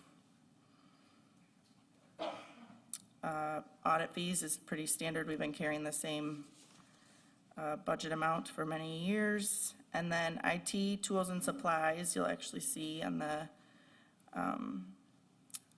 the blue lines on the next page. So Laserfish, we pay for the public works licenses for Laserfish, the annual fee through the sewer fund. And we are also proposing to acquire some of our own GPS equipment so that we can have elevations and digital records for doing lead cards and as-bills. As well as we have run into instances where manholes have been covered, so we're trying to, contractors trying to connect to a sewer lead, we're trying to measure from each of the manholes, one of the manholes is covered. So if we can take from our GIS data, enter in the coordinates, put it into the GPS, we can go out in the field and then locate it. So we currently have a GPS that we bought through the SAW grant. It's a little outdated, so we're thinking we can sell that, get some money for it, and then this would be the additional to upgrade and start doing some more of our own field work. Legal fees, these are external legal fees, so bond counsel to close on, well, more related to additional funding that we would get if we got additional bonds. You know, we're anticipating closing on the bonds, probably gonna be early 2025, so that's that cost in there. And then the recording fee, so anytime we have one of those installment agreements, it's a $30 recording fee to the county. So we've seen quite an increase of those in the last few years, and I would expect we continue to have some of those.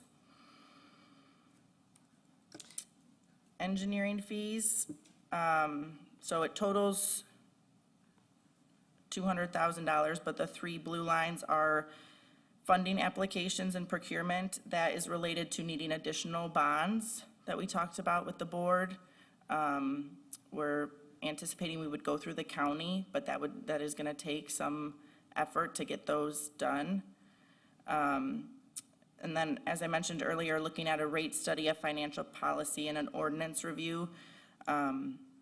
Again, just like we've mentioned with the CIP, it needs to be a living document. So we need to continuously be looking at what our revenues and expenditures are. You know, 4 years ago, we didn't know some of these developments were coming in, so we couldn't have estimated what the connection fees were gonna be exactly and what the surcharges and whatnot were gonna be exactly. So it's great procedure in any utility fund to continuously do that every few years. So the last time we did it was in 2019, and I think 2025 is a great time to do that again. And then the sanitary sewer expansion contributions and aid is what I called it, which probably could have, Zach's probably kicking himself for Zach Pearson for letting me put this in there like this, but it's really for the projects where we know we want to coordinate with somebody and that we don't know that a developer is going to be extending sewer, but we want to make sure there's an extra, you know, way for us to connect into a manhole for future development to the north, let's say. Or we want to upsize because we know there's a future development to the north that could occur. So typically contributions and aid are when a developer is paying towards a project, but in this case, it's usually us wanting to partner with the development. They're installing it, and we want to make sure that it's prepared for future development. So we're seeing a little bit more and more of this, of where we want to be able to respond to these projects as they come about. And this is just for the engineering fees, so it's just to get that, you know, be at the table, and then as it becomes an actual project, we would come to the board to better, you know, bring you all along in exactly what the project is. So now that we have sewer in West Main and stubbed to the south on 8th Street, we want to finish the design for the 8th Street extension, so between West Main and KL. The road also needs to be repaired. This project actually did start to get designed in, I think it was 2022, and it's been put on hold. So this would just be finishing that design and then the permitting. When we review the CIP, then the 8th Street construction is anticipated for 2026. So. Before you scroll anymore, I don't want you to have to switch pages again. Recording fees, there's no prior year or year to date. Are we changing where those are coming from? It just wasn't blue lined before, and we've added the blue line. So it's this 2,189, the activity to date. Those are a lot of those recording fees. Okay. Not all of them, but it just wasn't detailed like this, so when you print the report for the blue line, it doesn't Okay. detail the Thank you. blue lines.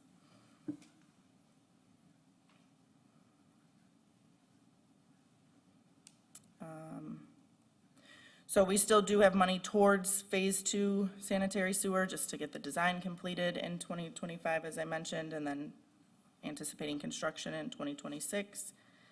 Professional fees, this includes our regional dues, which has been about this, it has actually gone down the last few years, but we're still projecting the 12,000 as we are anticipating, hopefully having a new contract this year, but again, then going like we did with water, a lot of work into implementing said contract. A So- first contract this year. Yeah, and so then there was still work to get through the implementation of the contract, so we will continue to support that group. Municipal finance advisors, you'd think accountants would want their money up front or timely, but they are currently, we have not billed out for the municipal finance advisors for all the work they've done for the numerous years, 7 years. And so when we close on our first round of bonds, we will owe them some money for that work. That's very typical because usually communities don't have the cash on hand. They need to close on the bonds and then they really pay back their engineers, their legal counsel, their bond counsel, and their municipal finance advisors. So that's very typical for them to hold their funds until you close. Education and dues, usually I use the water, sewer, roads, and general public works fund, or general fund for educations for like my license renewal. I'm a member of ASCE, which is the American Society of Civil Engineers. I know Zach has taken some classes in project management and public infrastructure, so those are some of the educational opportunities we take part of. I'm just sharing that we pull it from a few funds, so we usually spend a little bit more on that, but. Construction costs, so we called this operational necessities. So this actually has come up a few times this year where we have people who are trying to connect to sewer and either the lead is not there or it's not in the right location, or there's a better way to optimize so that they can achieve gravity flow and don't have to have a pump. And so we will work on the main or the lead, anything in the public right-of-way or in our public easement to accommodate that and facilitate that. So it's usually not, I think even from what we've spent this year for this $8,000, it's been 3 or 4 instances of it. So it's not usually we're doing a lot of work, but we do want to make sure that we can help people connect. I'm sure you want to spend a lot of time here, but so this is just general construction costs that are not associated with a project, and all of the construction costs after that are associated with a project. Correct. Feel like we're done with this page then. You don't like my detailed explanation of each I line? love it very much, and I want you to shine as a star. Well, I also think that there's a couple of trustees here that haven't been through. Construction costs? That is correct. I mean, the opportunity to sort of hear, I don't want to stifle I information. would of never people. stifle information. Keep going with your construction costs. So then, the Public Works Department does use these alpha codes at the end of some of the GLs to try and track project costs through our very archaic I noticed you software. guys started It's not doing- archaic, it's all we have available, so it's really cutting edge. I if noticed there's you no started competitor. doing that. It was helpful. It's Okay. super It helpful. made it very Yeah. easy to identify which project those funds. That might have Costs even were. been the clerk's recommendation. Actually, I'll tell you who started this one, it was Mark Elliott. Yeah. Oh, really? He was a proponent A of wizard? using the projects, yeah. Yeah. So again, the Chime Street project, This is the total project cost. Construction cost, so then this is sanitary sewer phase 1, contract A and contract B. Sanitary sewer Parkview, we are already completed, so you'll see there's no money budgeted. I think the important thing about going through the construction costs is to see the dollar amounts that we're working with in the sewer fund. So, big investments, big costs. And this SAW, I'm trying to use SAW less and less because it's a really bad acronym and it's a few years old and not many people know what SAW grant was. But it was, again, those routine maintenance that was identified when we did an asset management plan for our existing sewer system. So we are anticipating doing some design work on one of the lift stations that needs to be replaced. And then annually, we do 20% review through cleaning and televising. What it means by in-house conditional assessment is that this cost used to be a little bit more, but Zach Pearson now has the certification to do the assessing part. So once we get the cleaning and televising data back, he can go through it and see if there's any work that needs to be planned for or immediately taken care of. Yeah, and that's been awarded, right? That's, Yeah, this year's, is underway, it's almost underway, done. yeah. Yep, yep. And then same with easement maintenance. Again, because of our positions, we are able to do, pull the title work ourselves. We're able to map these easements, see where we're missing easements, and do a lot more of that in-house. So both of those costs, Claire, to your point, it would be helpful to see what they used to be. But I think the cleaning and televising line in 2024 was like $75,000. So we're slowly seeing some savings by implementing, using our own staff and getting these trainings done. And then I think the easement maintenance was 15. So, and then the last little bit for this, okay, but this is where the alpha codes are bad because usually WM is water main, so it always throws me off. But West Main, 7th to 8th, we are holding retainage. So we will hold retainage through next year to ensure all the restoration is complete mostly. And so that is that amount that we will still have to pay out next year. I don't know, it's because it has a different department code, this 906, but the debt service. So as soon as we close on the bonds and if we start pulling some of those bonds, we request reimbursement for either contractor payments or engineering or legal or the municipal finance advisors. We start accruing interest only on what we've pulled. So up above, it was a little over $8 million of bonds that we're gonna get for phase 1. If we only pull 2 million of those in the first year, we will only pay interest on those. And so that's why the debt service is smaller for the first year. It will continue to go up in future years. To clarify that then, so we'll close on the total amount and then it'll operate like a line of credit from that point forward? Correct, yeah. Okay, thank you.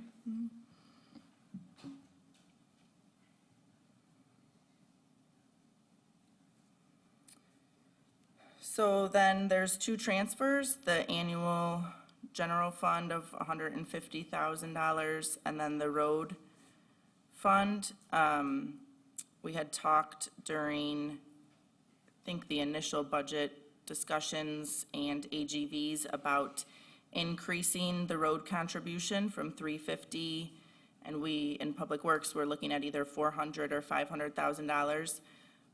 Towards the USDA repayment, we are still at the 400. However, with the Chime Street project, we did pull in additional road funds to go towards that road-related work of that project.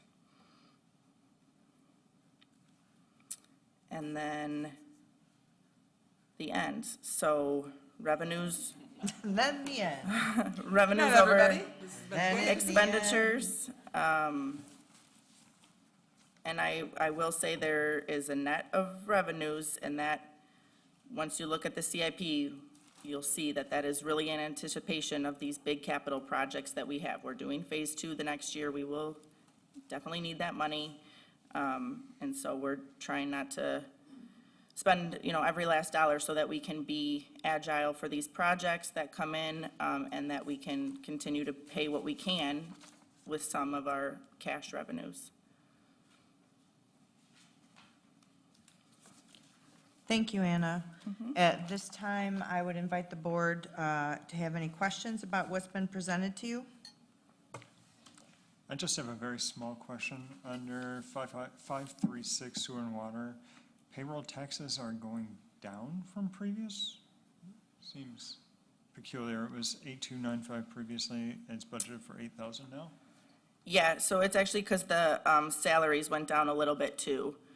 And again, that's just how we adjust our allocations depending on what we're gonna be working on for the year. We also had another part-time position budgeted last year with the technical specialist, which was our retiring previous public works director. So, yeah, I think it's just relative from that decrease in salaries. Thank you. I just had a quick question right below that, actually. The public education, the 10,000, is that mailings? Yeah, so I actually talked this year, we were looking at maybe doing an extra insert in one of the newsletters that went out. Tax bills even? Or, tax bills, we could do our own flyers. We have been trying to send out more letters about just construction updates too, to the people in the project area. So, yeah, any of that kind of stuff. That was my kind of follow-up, so it's not specific to where we're doing construction at the time?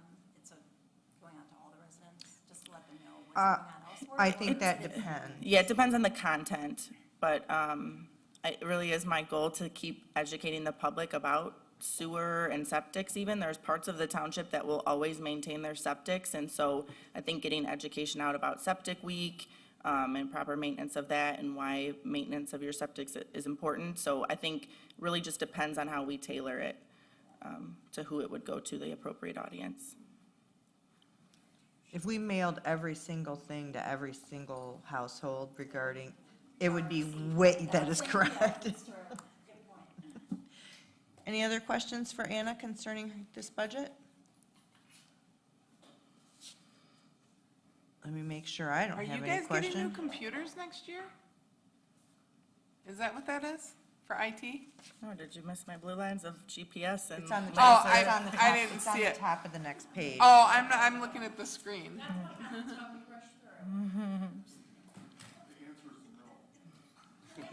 Right. Unless you just jinxed it, but. I wasn't looking at the paper, I was looking at the screen, I didn't see it.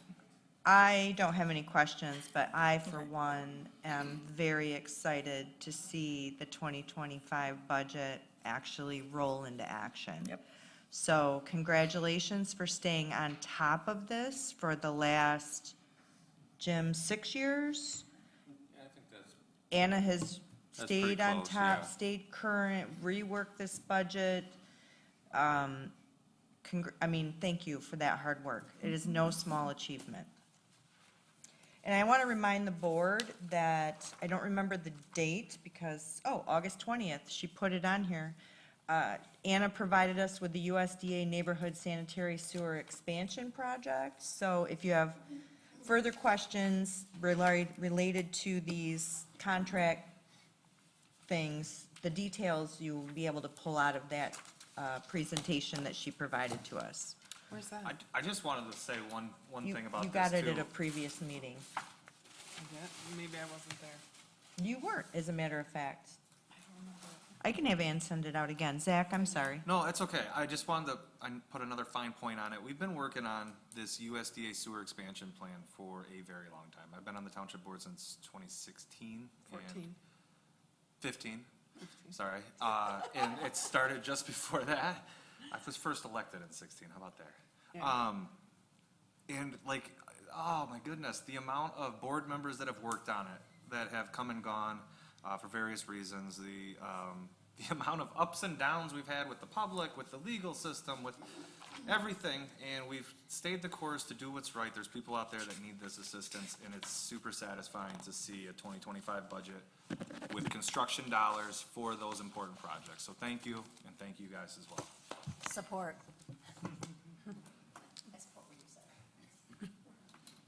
All right. Outstanding work. Persistence, persistence, persistence. At this time, then, the next conversation will be on page 29. The Fire Fund 206 starts on page 29 of your blue line. I'm going to invite the fire chief and deputy fire chief. This is really, you've seen this budget at least twice. So he's made some adjustments to it.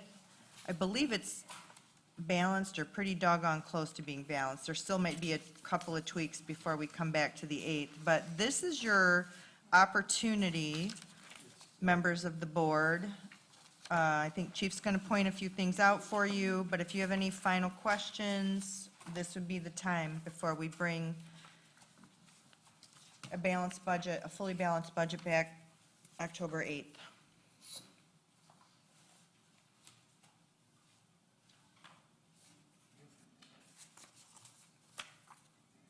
Push the button. I did.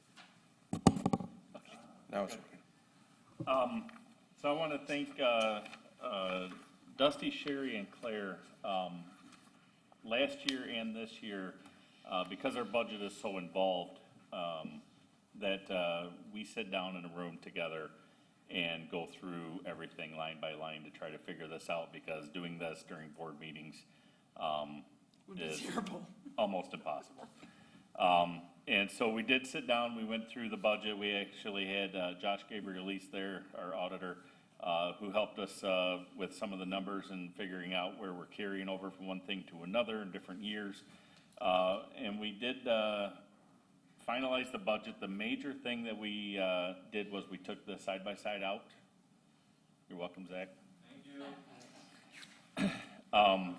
I will say, on our last tour of fire departments, we toured 5. 4 of the 5 stations have side-by-sides in their buildings. I bet they also have missions for that apparatus. They are definitely dual, or they're equipped for different operations. Yep. So right now I'm asking, do we have any questions from the board on our budget? Yes. I have some questions about your training budget on line 30, or page 30, I'm sorry. The 206, and then the last 5 are 96300, continuing education. I guess I need a rundown of what some of these are, because I've got 7 of them on here that look very similar, or sound similar. So I want to understand what the difference is, and what is the true value of these, because I've been working professionally for 13, 14 years. I know what going to conferences can be like. I want to understand the value we're getting for it a little bit better than what I'm seeing on here. So if I could get a rundown of that and why all of them are important individually, that would be helpful, I think. And I'm sorry if nobody else wants to hear this, but. Actually, I do have a question related to that. How many CMEs are required annually? And do we have a plan that addresses it, so we're not going to 2 conferences a year when we only need 15 CMEs? So if it kind of rides along with his, and I say this as a physician who has to maintain a tremendous amount of CMEs. Yeah, absolutely. So I'm gonna, and if there are specific ones you want me to talk to, please let me know. Yeah. Otherwise, I can go line by line. Well, It's up I to you. just was looking, because when I first read through them, some of the titles had similar words and whatnot. So I've got the 7 that I have are the 3rd one listed here, the certifications and memberships, 7 and 4. Fire inspectors, yep. And then the 2 below that one, fire marshal, NFPA annual code, and then every one of them down to fire investigators annual conference, 2 people. Okay. So that should highlight 7. Yep. So this specifically refers to our community risk reduction program, specifically Assistant Chief Wiley and Captain Scott Fuller. However, we have some of our other firefighters sprinkled in to our investigation and inspection program. So the 3 different conferences you see there, they are 3 separate and distinct conferences. The first one you mentioned, I believe, was the certifications and membership for the fire inspector, 7 and 4, investigator 4. Those are the 7 certified inspectors we have on our department, and then the 4 certified fire investigators we have on our department. Those memberships require an annual fee. Okay. And then certification and continuing education, which I'll get to in a second. Okay. The next thing you mentioned was the NFPA conference, the National Fire Protection Association. They're the ones who set down the standards for how we do everything. This conference is specifically focused in on the aspect of the investigation and the inspection, and that is usually attended by our fire marshal and assistant fire marshal. And this is a continuing education opportunity, but it is also really one of the best resources we have for getting the most up-to-date NFPA standards and talking to professionals. So that's that particular conference. Is that something that truly needs to be attended on an annual basis? Definitely, yes. Yeah? Yep. The standard changes so rapidly. So the NFPA does not update, I think, what is it, every 4 years? So they update the piece of paper that we are held to every 4 years. But I'll give you a great example of something that's happening probably on a daily basis right now are electric vehicles. So the standard on electric vehicles, probably since I started talking to you, has changed 3 times on how we not only have to fight those fires, but how do we install them in homes? And then when we install them in homes, after the fact, how do we inspect them? How are they regulated? So annually, there's a collaboration of these NFPA professionals that get together and discuss these topics. And that's just one example of the NFPA standards. The last one you mentioned is for the rest of our inspectors and investigators, it is the primary way that they get their continuing education. They're required 64. I do not know. Okay. I'll have to get back to you. It's so many credits. It's in the 60s. I don't remember the number off the top of my head. But by attending this conference annually, they will have enough credits to recertify whenever that is. They all have different renewal dates. So outside of that, there are opportunities to get continuing education, attending online webinars, and they do that as well. But there are not enough of those opportunities for them to recertify. So by sending them to this conference, they get a similar benefit to that NFPA conference, not at the same scale. Sure. It's scaled down, but they will get the CEs they need to maintain their certifications. Okay. So is that can you tell me which one you were just mentioning, please? Was that the Michigan Fire Inspectors Fall Conference? Yes. Because the question I have on that is why fall and winter?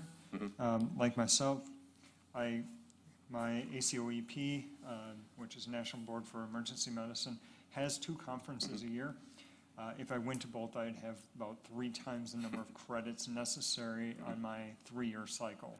And so are both of those necessary for all of the individuals who go? yeah, so the reason, and it would be no different for our investigators. If they went to both, they would have too many credits.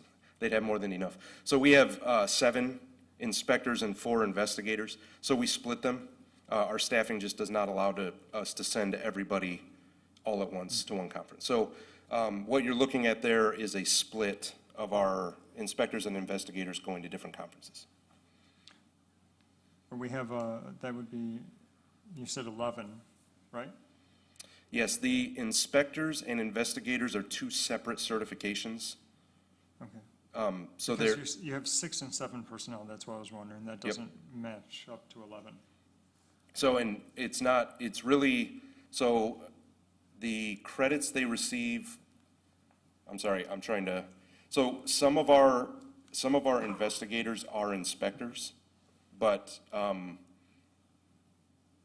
2, Scott and Jim, I think, right? Yep. So we have 2 that overlap. So the rest of them will attend one or the other conference, with the exception of those 2 individuals, Scott Fuller, who is our captain, and Jim Wiley, who is our fire marshal, will attend both. They are the program directors of our community risk reduction. So they would attend both conferences. Everyone else, now, would they have more than enough CEs? yes, absolutely. But the information they bring home from those is so valuable, we feel it's worth sending them to both conferences. They are not, I should point out, they are not identical conferences. They are similar with what they present, but they're not the same presenter. Do those conferences have a electronic means, such as a web version versus a going in-person version? I don't know. I wish they did. They don't. I can tell you they don't. Yeah, because we have to review the conference requests and they have to submit the request to go to conference, the conference brochure, and the other document. Yeah, well, and I'll tell you, this has been something that has irritated me since, COVID ended, which is that we didn't have enough organizations embrace video conferences, I think.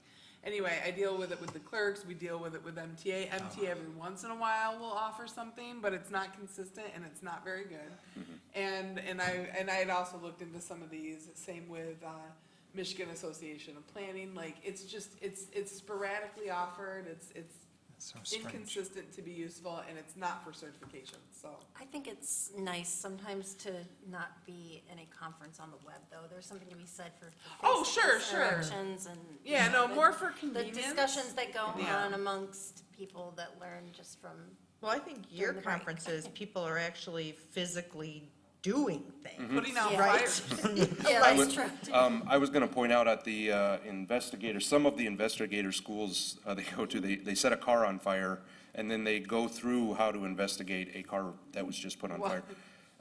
Could that be done virtually? Identify the suspect. It's always a firefighter who did it. It's always a firefighter. Yep.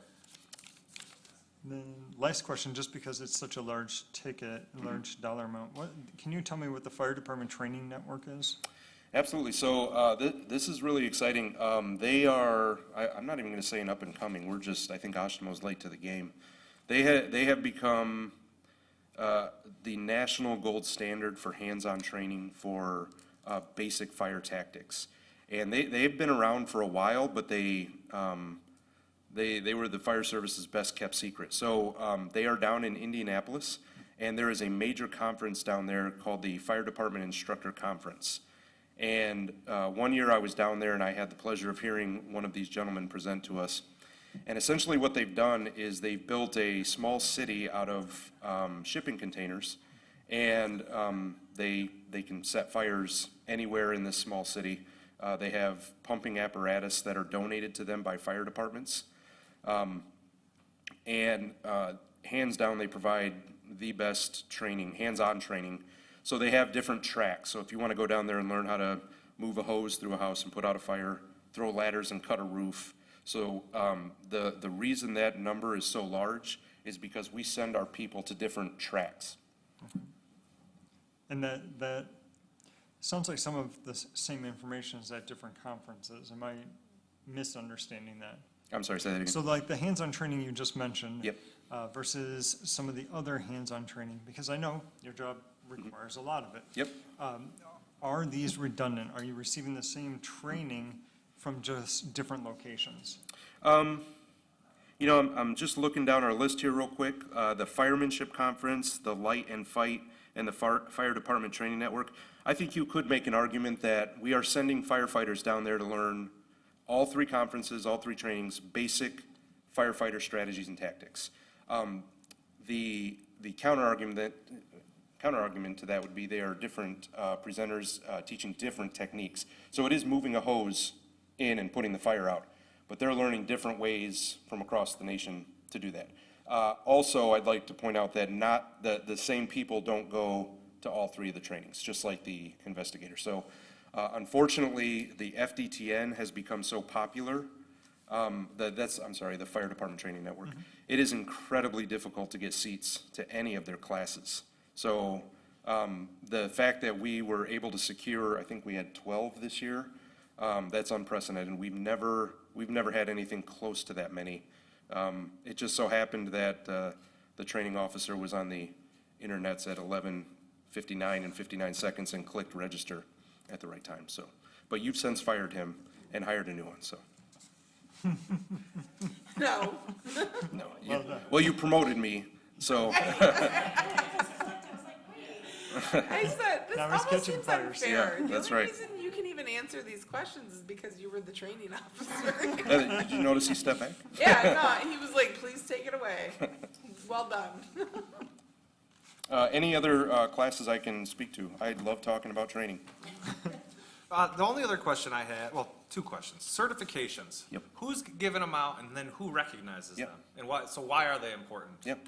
So there are a couple different certifications that we in the fire service have to have in the state of Michigan.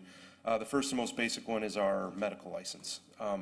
As a department, we are licensed at the MFR, Medical First Responder level. However, myself included, I hold one step above that, an That's EMT a basic. state license that you Correct. hold, right? Yes, Okay. state. It can be national, the national registry, but we do not require that for employment. So state alone. Chief is a paramedic. Okay. So that's the next step up. That requires continuing education that by and large, we handle in-house. Okay. We do not send people out for medical training. I'm gonna put a caveat on that. We do regionally, but very rarely are we sending people to like Indianapolis we can handle that. Okay. Next is, I don't want to get this wrong, Public Act 291. It was enacted many years ago, just not really enforced by the state of Michigan until recently. They've decided you should probably have to have continuing education to be a firefighter. Got it. So they have recently started enforcing it. Now, that I will tell you, the standard is incredibly low. So getting the continuing education requirements to maintain your fire certification is very easy. We can typically, the licensure lasts 3 years. We can typically get 3 years worth of credits just in the training we do annually inside the fire department. So From we a are legal perspective, that would be the bare minimum required for you guys to operate legally, correct. right? Okay. And then I'm going to add to that, some of us, myself included, technical rescue certified. That comes with, some of us are instructors, more continuing ed. And then the investigator inspector, which we already talked about. So depending on the specialty tracks that some of the firefighters went through, there are different certifications that have those requirements. None of them, with the exception of the investigator and inspector credits, are challenging to get. Those ones can be challenging. If one of our guys misses the conference that we discussed earlier, it's very challenging to find those. We have to send them all over the state to take classes. I wish there were more virtual classes. Chief Wiley does a really good job of fishing those out off the internet and sending them out to the guys, but there's just not enough. Sure, okay. Yep. Fine, then this is very helpful, and I appreciate you giving me this information, because it's hard to describe it all in blue line, right? The last question, though, when I look at continuing education budget annually of $138,000, it's initially a sticker shock item. In your professional opinion, does this education budget meet the needs of the fire department? Yes, absolutely. Okay. I think so. Thank you. Yes. That answers all my questions. Okay. Are we paying for certifications that we don't require? Paramedic, EMT licenses. Yeah, so there is a $15 and $30 registration fee. So for example, when I renew, an MFR licensure is free. The state doesn't charge you for that. I'm an EMT basic and I maintain that, and he is a paramedic and he maintains that. That would be the only example of a certification that is paid for, that is not required as part of our fire department. Those are the ones that are $15 and $30? Yes. Yeah, but aren't Well, and this, $30 for you guys to have certifications we didn't ask you to have? Thank Yeah, you for having those certifications, too. You're welcome. with the EMTP, your CME requirements are different as well, though. Yes. So it's not just paying for the certification, it's the maintenance of the certification that we don't require as well. Because the EMTP, you might not be doing IVs very often, so you're gonna need that hands-on with that The- for something that we don't use. The pediatric dosing is the one that always gets us. Yep. Roslo is all I can say, just Yeah, get your yeah, that's Roslo. right. That's why they made that thing. The good news is, even for his licensure, we can handle it in-house. Jake Delapia, the training officer that you just hired, is a paramedic, a licensed paramedic, and as of today, I think this evening, he has officially finished his EMSIC course.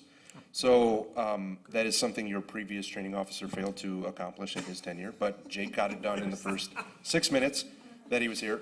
He will be able to conduct all of our EMS training. So as far as getting the education, even the paramedic level, he can provide that in-house. Or WMed. Or WMed. We use Doc Fails all the time. Yeah, it's just down the road. I mean, They're a traveling roadshow. They come to us. Yeah. okay. Any other questions about training?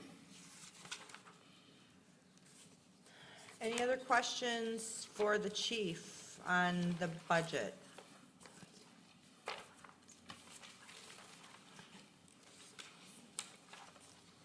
So are we reviewing all three parts of the budget?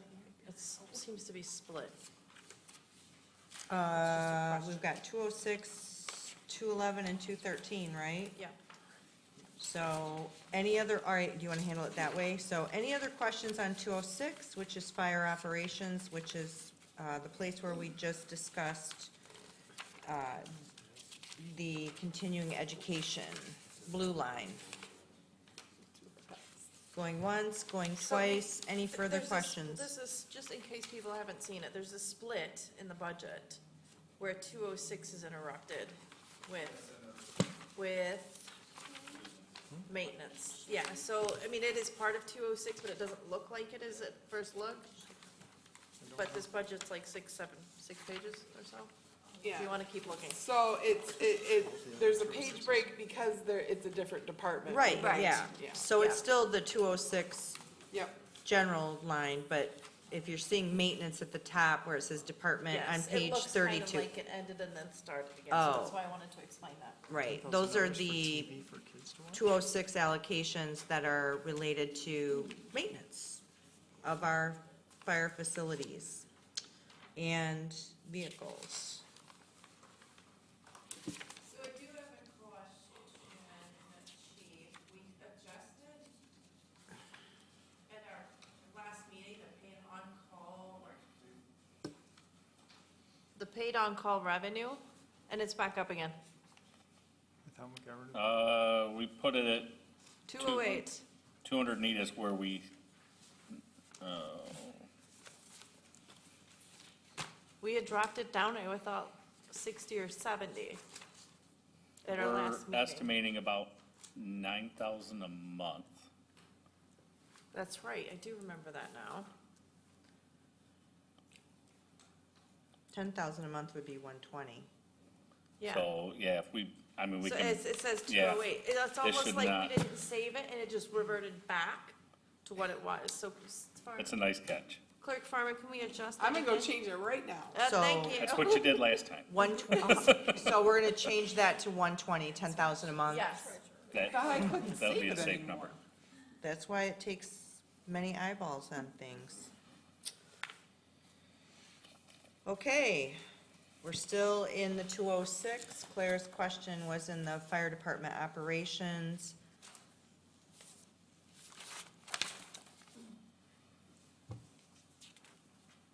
Why didn't you bring your dog? Tried to talk them into it. I use him to keep me warm right now. Fine. Good God, we need it then. Can we start the fire? Because it's freezing up here. Not freezing. Next, we go to page 40, which is our 211 fund, which is fire equipment. So I don't have, it is, okay, I thought you were saying put your mic on. I don't have a question, we have been over, the three of us, this budget extensively, and I don't have a question about what's already in it. I have a question about what's not, and a suggestion. We are, or have, soon to be, purchasing a fire truck that has been used somewhere else to bring here to kind of add into our rotation. What I would like to see, because of past discussions and the cost of fire trucks, to maybe authorize another 100,000 for 2025 to do it again. To get two of those trucks into the rotation, to spread them all out a little bit more, so as they do start rotating through, our spread for another 2,000, or $2 million truck is spread out further.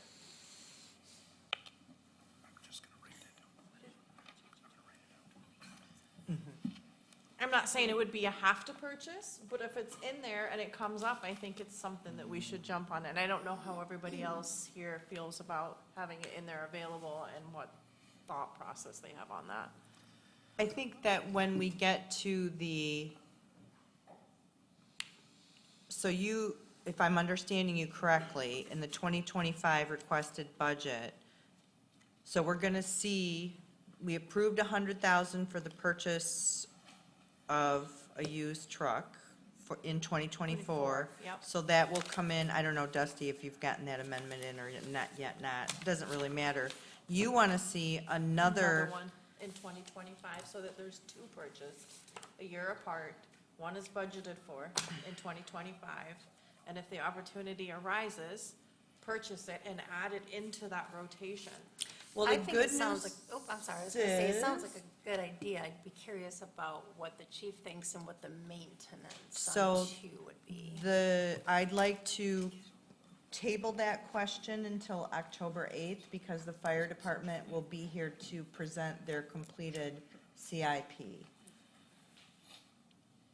Well, that's exciting. Oh, hey, I tell you, we got stuff in the hopper, buddy. I was gonna say, that's, got cards up So, your sleeve. duly noted, let's take that down, and we have another opportunity with the accountant October 3rd. We can vet it then too, but the fire department will be bringing their completed CIP on October 8th for presentation. With that in mind, Mm-hmm. can I make an ask for something to help facilitate discussion on that day? You can ask. Yeah, I'm gonna ask. Could we ask that the fire department staff show up prepared to discuss, the types of calls that they typically are running? so You're that gonna we get can- some information. I got stuff in the hopper All for right, you. well then, give me a heads up, because there's things I wanna talk about, and I wanna make sure that we are all ready to talk about them. Your question was noted from, I believe, the Okay. August 27th meeting, or the one previous to that. Yeah, I and- wanna talk about asset allocation with our capital assets and the calls that we actually work, and whether those two things are lined up I correctly. think the chief is gonna be prepared to give you the foundation for that. Okay. That will help the October 8th conversation. Perfect, Will thank that, you. will that, Thank- You wanna do will it that now? include response times? Yes. Because We're- that's one I'm particularly interested in, Yep. our response time versus EMS's for medical. Oh, look at this. Wow, Well, look at that. Man, it's even got my name on it. Good job, thank you. Can we turn the air conditioning off too, though? Come on, man. Okay, so I have no questions on 6, 11, or 13. Okay, and let's. Thank you, sir. That's, the questions regarding the CIP are noted. You've got some information we can digest here. Chief's gonna walk us through that. But before we move through, so the last fund is our fire capital fund.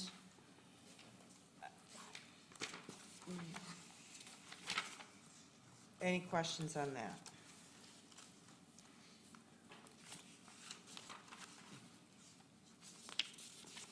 What was, I'm sorry, I was, The Last page, 213 fund. capital.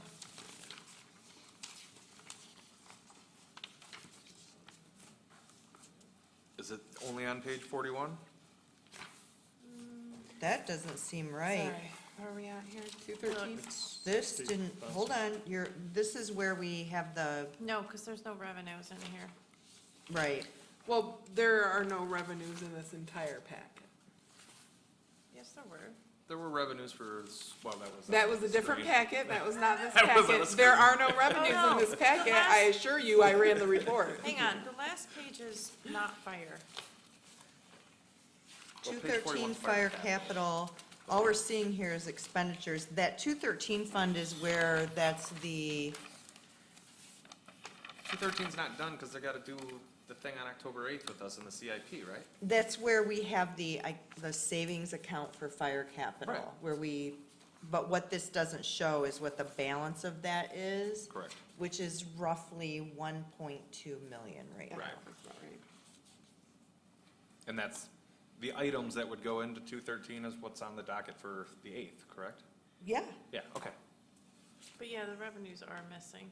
They're not missing, they were not ran with this report. There are no revenues in this report. Again, I ran the report, that's how I know. So they're missing?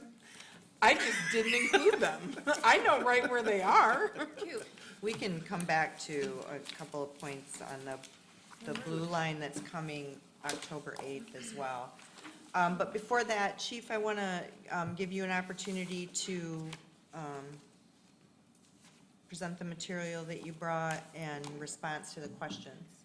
Yep, I'm gonna turn it over to Deputy Chief. He knows I'm the stats and data nerd, so I'm gonna try to answer, I'm actually gonna address both of the questions, I hope, simultaneously. So I want to start with how we utilize our resources, but it lends itself to a bigger discussion on the system that we are a part of, which I think will help with your question. So if you would, the piece of paper that has the pie chart, I think to Trustee Ford's concern is, as the example I always get whenever I'm addressing this with concerned citizens is, why is the giant fire truck going to the difficulty breathing? So we ran our numbers for 2023 only, and I'm going to put this into a little context. So if you start at the top, 2023, priority 1 and priority 2 calls only. These are EMS calls. Priority 1 is urgent, life-threatening. Everybody has to go emergent. Priority 2 is urgent, not necessarily life-threatening. Fire department will go emergent. Ambulance company will not. They will go non-emergency to a priority 2. These are, oh, I'm sorry, do you have a? Yeah, I just want to ask, so when you say fire, Yep, you mean us. you, the group? Yes. the Not group. necessarily the capacity in which you arrive? Right. Okay. Correct. Okay. Yes. Good clarification. Fire rescue, I'll say that. Fire rescue shows up, and so these are calls that typically we would not see a fire engine on. These are people who call 911 because they are having a medical emergency. So when we look at this, I don't have the exact numbers right in front of me, but Station 1 is much busier than our Station 2. The population density on the northern part, KL North, is Station 1's jurisdiction-ish. And they have a much denser population. So they would respond to this call. If you look at the next line, small vehicle, Station 1, 551, that's our small SUV that we take. In 2023, it ran 765 calls. I want to skip down a line. You'll see engine 511. This is the engine that has the rusted out frame that we're worried about its longevity. Well, we're not worried about it. We know it's not long for this world. So it ran 319. So we're going to compare that. They came out of the same station, 765 to 319. So the number there demonstrates that roughly twice as many times we're taking the small vehicle to these medical emergencies. So why in the world is the fire engine going to these emergencies? So about 36% of the time that we get dispatched to a call, we are simultaneously called to another one. So we call it a double hit or a triple hit or overlapping call. The first call that went out was a car accident, a fire, or a fire alarm. They would have been out in the engine. The expectation is not for them to come back to the station to grab the small vehicle and then go to the medical emergency. If they're out on the road in the engine, we expect them to get dispatched out on the road and then immediately respond in the interest of time. The response times we're going to talk about in just a minute. So that is a subgroup of why are we taking the engine. The other part of it is a lot of our training does not necessarily take place at the fire station. It takes place out in the public. We are blessed with the citizens of Oshtemo donating their structures to us, and not just an acquired structure, but for example, like we go to Walmart sometimes and get up on their roof and train there. If we get dispatched from training and all they have is the engine with them, that's the only thing they can take. And then finally, our companies, when I refer to a company, it is a group of firefighters, 2 or more, our companies go out and do inspections of our commercial and multifamily businesses. And when they go out there, they have to be prepared for the worst-case scenario. So oftentimes, they take the engine to go to do these company-level inspections. While they're out doing that inspection, they get hit with a medical call, they will respond. So the question is, like, why are we sending these guys out in an engine to do inspections? Or why are they out in the community in an engine when they could be driving around a small vehicle? The argument I always make for this is what I call my definitive care argument. So there is, for a medical emergency, we have ourselves responding, and I'm going to talk about our system in just a minute. But we have a great private company ambulance company, Life EMS, and they are coming too. Even police officers can do CPR, they carry AEDs. So the only thing that we have the definitive care for is a structure fire. Nobody else can do what we do when it comes to a burning building. Now, luckily, it does not happen that often in our jurisdiction. So the reason we like to make sure that the engines are staffed as much as possible is for that definitive care of the structure fire. I'd also like to point out that when we took delivery of 511, it was a show model. So it had been used by the Pierce company it drove all over Canada and the United States to show off the fire truck. So when we bought it, it already had approximately 40,000 miles on it. And I think today it has 140,000 miles. So we can't take credit for 40,000 of those miles. We bought it that way. The other thing I will point out to you is the issue that this particular apparatus is having, we have had in the past with other apparatus, but only of the same manufacturer. I have a question for you, Jim. Oh. What prevents us from having our own EMT service? If anything. You mean having our own ambulance service? What's that? Buying an ambulance. Well, we've hiring got paramedics, guys that are EMTs, that have paramedic. I don't want to go too far into this because I don't know all the terminology. But what stops us from having our own EMT service? Because we've got Pride, we've got, They're gone. oh, I meant Life. You could set up an And do what, authority. Dusty, separate it from the fire? I don't know, I'm just saying as a first question. Under state statute, if you wanted to form an organization to provide basically ambulance services, you could do that under state statute. You could create a medical authority, such Yeah. as like Marshall did. Yep. They would be the closest example that I could give you. Would you agree, Chief? That's Yep. probably the closest. So if you go on to if you go to that side of Ann Arbor, if you go to the east side of the state, almost all fire departments are either BLS or ALS transport agencies. That is, they staff and house an ambulance at the fire station, they respond to medical emergencies, and then they transport them. It is a very big undertaking, and there is a huge upfront cost to that operation. Is it doable? Yes. Is it $1 million a truck? Because that's our ongoing cost for fire. Well, it's not $1 million necessarily per ambulance, but it would all depend on the level of service you wanted to provide. And then there's this whole other mechanism of billing and recouping costs. Oh, my gosh. The billing is, Which, again, is being done all over the United States, specifically on the east side of Michigan. So it is possible. It would just be a massive culture shift, and there would be a tremendous upfront cost just to get the ball rolling. But Yeah. Which would require my office to have another staff member for Yes. your billing. Yep, absolutely. And Lots. more IT equipment and another program and well, and it could be outsourced. And some of that- training. Some of That's that true, it can gets outsourced, and there's companies that specially handle that. This is a similar question, and it's a little different. So I'm now on the first page. And the question I would ask, Yep. so first, our Tier 1 response to Tier 2 calls. Tell me about the necessity of that. Because, you know, the state has pretty good regulations for EMS, and when the state doesn't, there's fails who will He will make the regulations. knock it into you. Yes. Great community resource, by the way. Yep. But why are we responding tier 1 to tier 2 calls? Yep.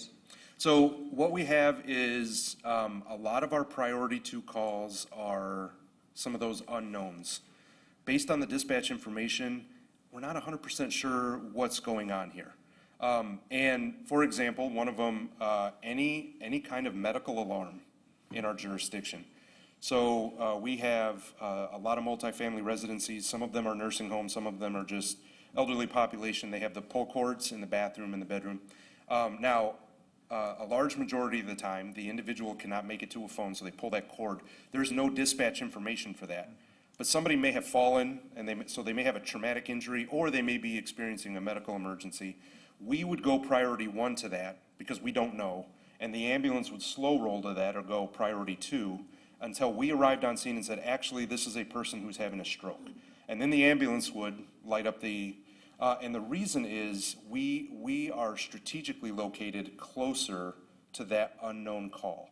Another example, they do not go to a motor vehicle crash with unknown injuries or no injuries. The ambulance will come, no lights and sirens, but fire will always go lights and sirens to a vehicle crash.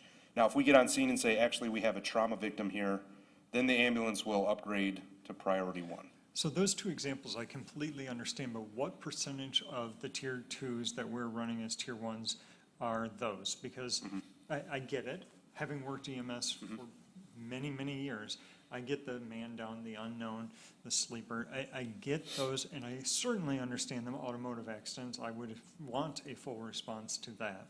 It's just, when I see tier 1, tier 2, there's many other things that fall into tier 2, and I would be willing to bet, and I don't have the numbers, that a large proportion of them are not what you just described. Those would be the more important, kind of, we'll say tier 1.5, I don't know. Something in between there. But are we responding tier 1 to all tier 2s? Yes.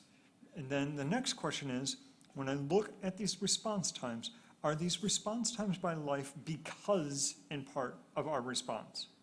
Are they delivered, because they know somebody is there responding that fast, does that skew the numbers to make it slower on their part? Oh, yep, I see what you're saying. So for the priority 2s, the answer to your question is yes.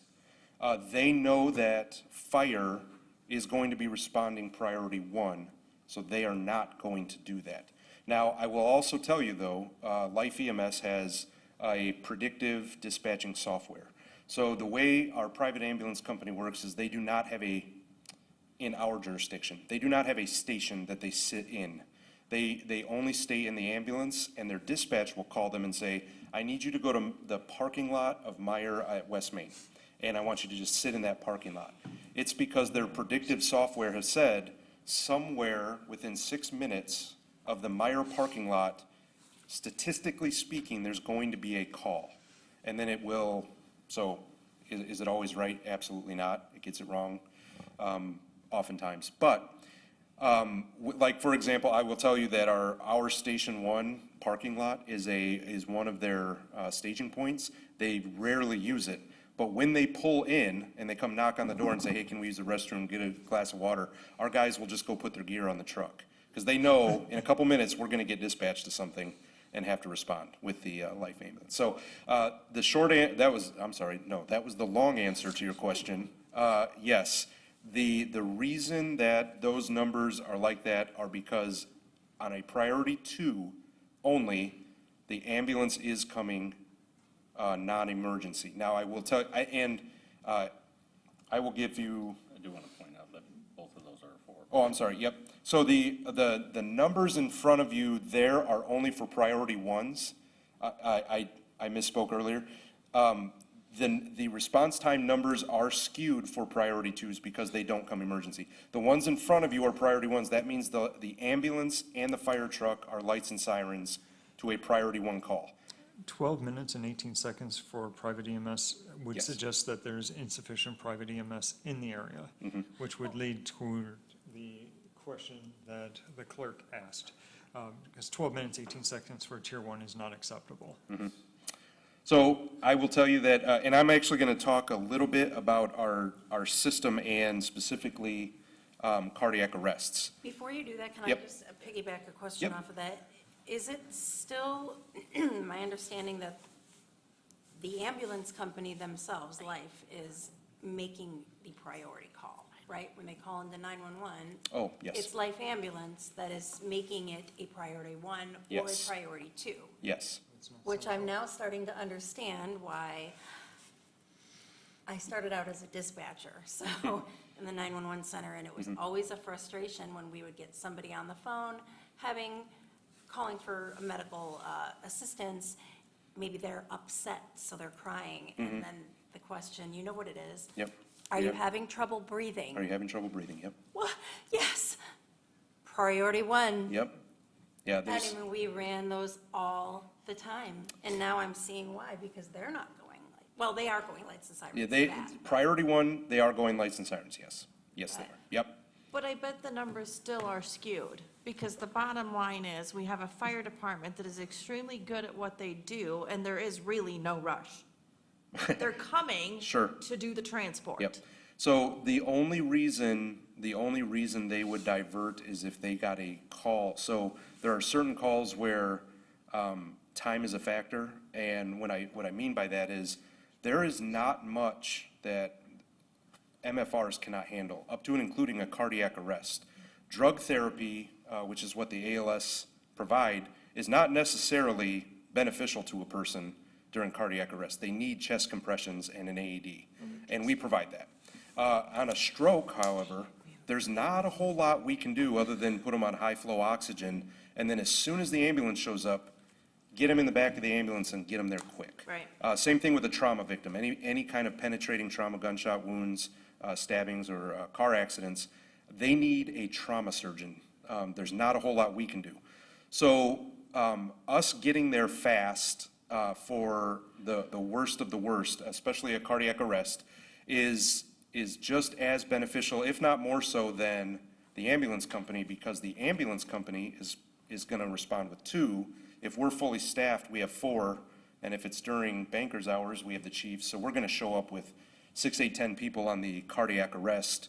And I'm not going to get too much into what we call pit crew CPR, but having those numbers on a cardiac arrest lends itself to great outcomes. I do want to talk about that specifically because response times to us, they are very important, and we hold ourselves to a very high standard for how fast we get up out of the chair, get in the vehicle, and get to the scene. However, that is actually just a very small portion, and what we're finding with our data now is response times, it actually is not, it's not directly related to good patient outcomes, not as much as we thought it was in the past. And I want to reference something real quick. There's an organization, it's a nonprofit data collection organization called CARES that we participate in as a county, and it's a cardiac arrest data repository. And the state of Michigan has one too, is Save My Heart, MI, Save My Heart. And in there, what I want to point out is the reason and the why. So I'm going to start with what's going on. So if you have a cardiac arrest nationally, we used to measure it. Did we get pulses back? And if so, we get a win. So the fire department, we'd high five each other and we'd go eat cake. So then we started getting asked the question, well, how did the person do? I don't know. Well, let's ask the hospital. How did the person do? They didn't make it. Oh, well, that doesn't feel as good. So we started looking at what percentage of the people that we push on their chest walk out of the hospital with very little neurological deficit or pre-arrest neurological capabilities. So it's an exciting time to be in the EMS world just because we can get this granular data and we can collaborate with hospitals and find this out. And the reason I'm really excited about this is because nationally, Kalamazoo County has always been at the very top of the survival rates. We have a very robust system. in large part due to our MFR response. We just get there fast and start pushing on their chest and get them electricity when they need it. Very recently, we found out that they actually, our medical control authority breaks down the numbers and gave us Oshtemo's numbers, which is good for us because we are always in a competition with Portage. So as long as our numbers are better than Portage's numbers, that we win. Always be winning. But I can't stand here today and tell you we're better than Portage because I don't have their numbers. But I do have our numbers, and I want to give them to you real quick. So these are cardiac arrest survival rates. And nationally, if your heart stops and EMS shows up on scene and they give you CPR, you have an 8% chance of getting your heart beat back and walking out of the hospital without neurological deficits. 8% of the people nationally. In Kalamazoo County, if you were to fall over, you would have a 12% chance. And in Oshtemo specifically, you would have a 17% chance. So we are higher than the national, state, and county level for our what we call ROSC, the return of spontaneous circulation. So to put that into context here, I want to quote Dr. Fales. If the state of Michigan had our survival rates of 17%, there would be 900 people alive today that didn't make it. That's the difference between having a cardiac arrest anywhere else in the state and having a cardiac arrest here in Oshtemo.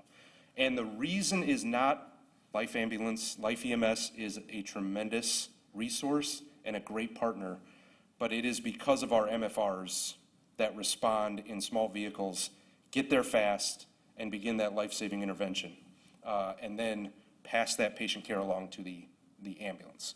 Now, those examples were specifically about cardiac arrest. There are trauma stats and stroke stats. We won't get into those tonight, because if Chief knows, you get me started on stats, I won't stop. We'll be here till midnight. Wait, what does MFR stand for? Medical First Responder. Oh. Yep. So, it's very exciting that our firefighters are at the very top of that tier list of resuscitation rates. Oh, by the way, I want to point out, Dr. Fales sent me that email about a half hour ago, so that's hot off the presses. So I just got that. Tell them to send you Portages too. I know, well, so I say all this knowing full well that there is a possibility that Portage's Assistant Chief is watching this as we speak, and I will be getting a phone call immediately after this board meeting, so. I It's a hope their slim numbers are possibility. higher. Well, he should Good for them. publicize their numbers then. Yeah, that's right. What are you scared of? Let's go, no. So, So bringing this back to Yep. where we were at. Yes, I think, and I would never ask this to be experimented with by any means, shape, or form, but I do believe if we stopped responding, they would get here quicker. they would have to drastically increase their staffing and resources. And, right, but use the mileage on their vehicles Sure, and their wear yep. and tear and their, so I think it is something worth looking into. Again, I don't want you to go experiment with it. We'll Nope. figure it out a different way. Yeah. But I do think it is worth looking at, and, I'm proud of what we do, but I think we're running ourselves ragged not only in equipment, but in staff. And so even if we cut back the priority ones or the twos at some point, how would that shift eliminate wear and tear on our equipment and our And I will tell you, people and our staff, our, we are not a stagnant county. I will tell you, in my tenure on the fire department, the protocols for what we respond to and even how that gets categorized has changed drastically. If we were running EMS like we did in 2006, our call volume would probably be 9,000. We'd be running 9,000 calls a year, easily. So the advances that we've had in specifically the medical dispatching on going down their algorithm and asking specific questions, the difficulty breathing, we're never going to get rid of that. So as soon as you say I have trouble breathing, we're coming license sirens. It's I don't know how to fix that. But we used to go to priority 3s, which are somebody's on the floor and they just can't stand up. So, hey, I locked myself out of my car, that kind of stuff. So, not that, Wait, we responded all to those? we, Are we going to people's locked cars? no, previous. So, we do have a category for that. We will help a citizen out, but, Can't breathe. yeah. Can't breathe.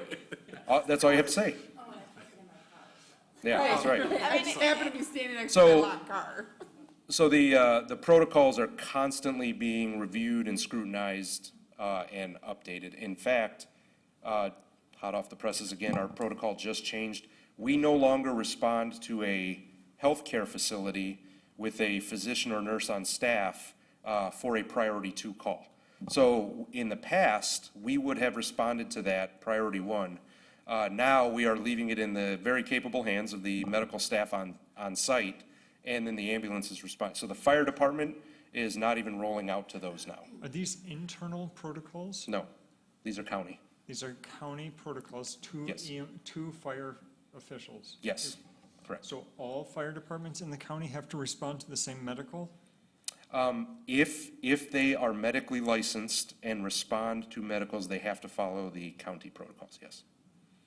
And those county protocols, I can only speak for Kalamazoo County, they mirror the they are the state protocols. Yeah, So the- they're- I mean, the MCA will always get the state one, and sometimes they'll add to it, but it's It just so happens that the state So, MCA is our I, MCA too. I think this is all really fascinating information, but we still have 2 more items to get to, so. 2 more? And I think Oh, the I- chief, I had I one- think, I think One question for this board, because my concerns about the policy around when the fire engine rolls and doesn't have not been alleviated.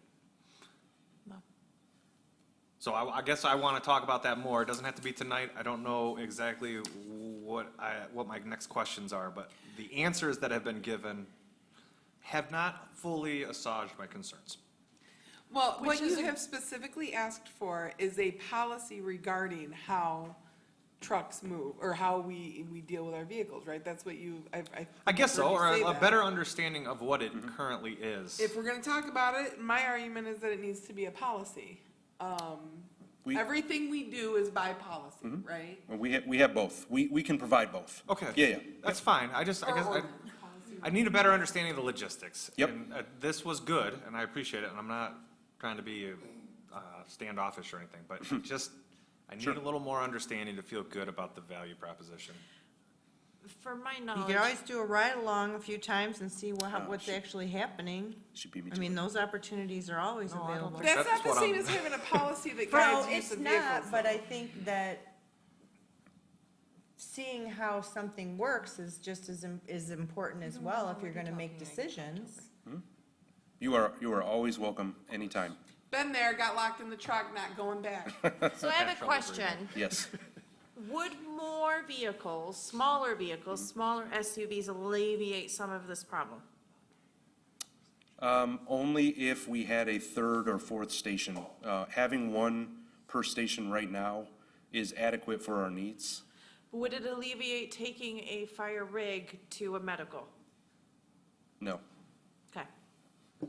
I would be interested to see, I mean, if we had the staffing, if we had 2 extra bodies at the Yes. station to stay with the truck. No, that's the and- question. So that's the question. That's what I'm saying, so I'd be How many are, interested to when the see- fire engine rolls, how many firefighters? 3 or 4. Okay, so that's problematic, because we only have 4 on staff at the Yes. station. Yep. But if they're out in the truck, I mean, you have to have a fully staffed truck. I Yes. mean, if there's a fire, you can't be like, meet me there, so I. Well, but I what mean, I'm you thinking literally is- can, because that's is how if it's we always had a been couple done up extra until very bodies recently, but. At the station, then that truck doesn't need to necessarily, I guess if we staff more, the truck wouldn't necessarily have to leave. We could have more smaller vehicles to go, and we would still have staffing in the station to And we- meet somebody Somebody at at a a truck fire if they scene needed, where if all there of was the an actual SUVs We fire. wouldn't necessarily even need more vehicles. For example, if we kept our current staffing level and just hired 6 more people, 2 per shift, and all they did was staff the rescue, we wouldn't need another vehicle. We would just have those 6 bodies that all they did was run medicals all Why- day. So that is an example of, Then every 6 months, they could shift bid to become a firefighter again. yeah. So, but what, okay, if we got 4 I'm so in the serious. station, and you've got a medical call, 2 of them grab an SUV and head out, right? And you get another medical call. Hear me out. 2 of them grab another SUV and leave, and then you take 2 from station 2 and you bring them over here. And if you need a fire truck out of station 1, they roll, and you call the rest of the cavalry But to then what get there. happens to the We have unmanned mutual aid. station? We are constantly Look at us sitting in coming other up with a people's plan fire right now. stations, I supporting think them. it's a matter of It's just, both. let's run the numbers on if we staff the stations with the trucks more. I will say that, Let's run the numbers. you are 100% right. The only downside to relying on our mutual aid to provide the service is the time it takes them to get here.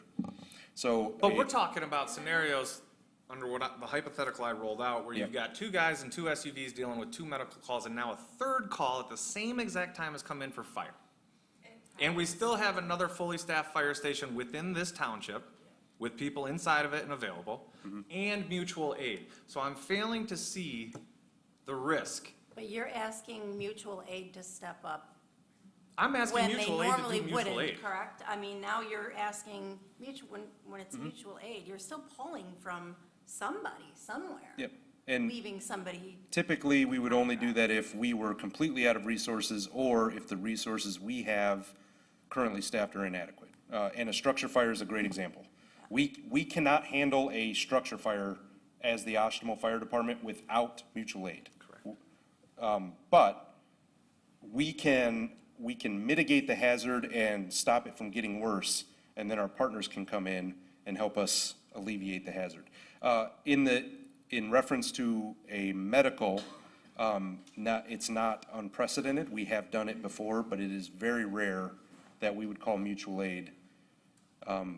But sometimes when it rains, it pours, and we get 5, 6 calls at a time. I just have a hard time understanding, if we got 8 people on staff, that we can't handle 4 medical calls simultaneously, and understanding that if a 5th call comes in and it's a fire, we're gonna need help. and I think if we just see what it would cost to add the staffing necessary to keep that truck at the station unless it is an Those actual 2 already know fire, that cost. then, You guys already know that. but does that offset the cost of what we're spending on the wear and tear of these engines? I think it would if we went the ambulance route and had a separate team with a separate bus. So personnel, we're looking at about $100,000 a person to add a crew member onto the department with benefits. Would that be the case for a EMT who's not fire, a basic EMT without the fire training? It might be a little bit lower, but ain't gonna be far Well, off hold from on, that. let me tell you, Michael, that,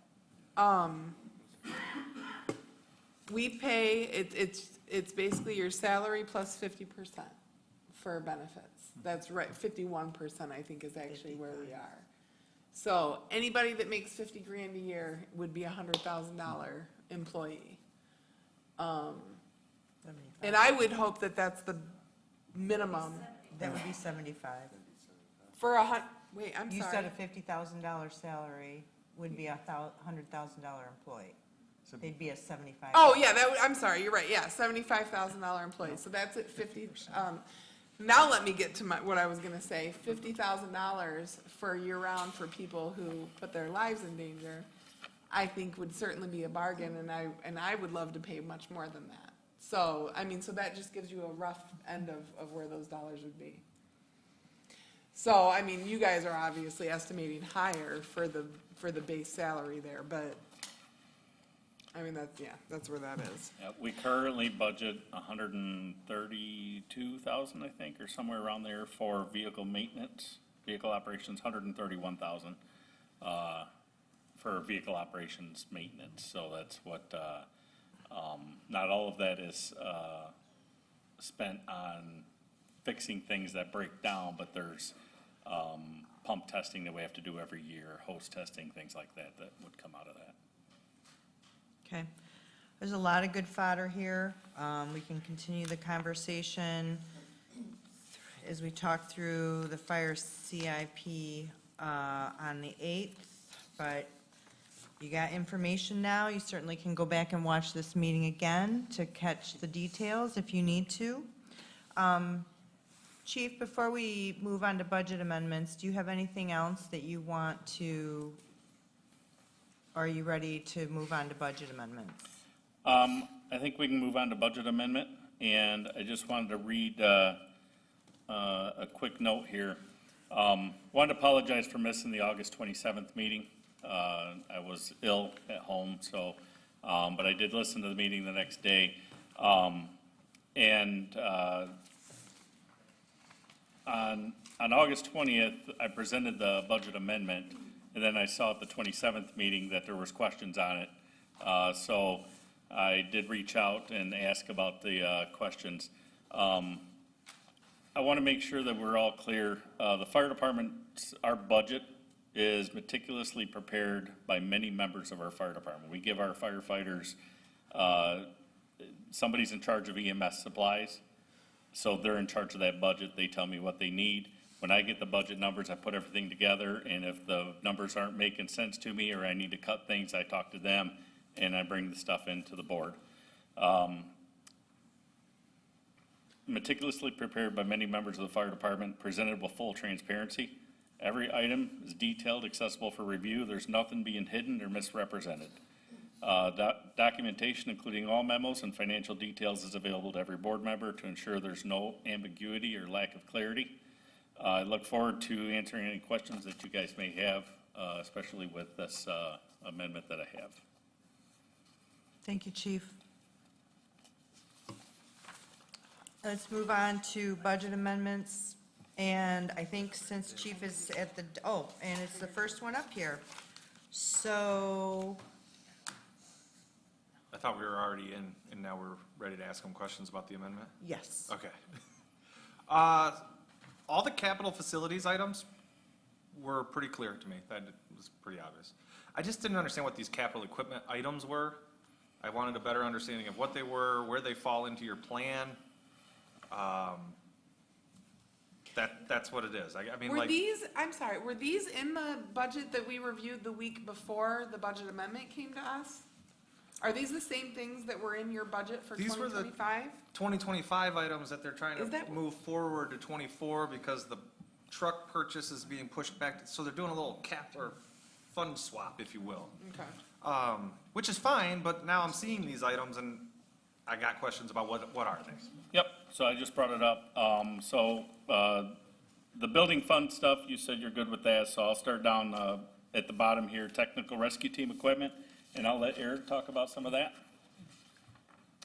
Putting a lot of things off on him. That's fine. Whoever So, knows. the technical rescue equipment you see there, so the world of technical rescue, like everything else, has evolved tremendously. So Oshtemo Township has always been, Oshtemo Township Fire Department specifically, has always been known as the trench rescue organization. It's what we specialize in.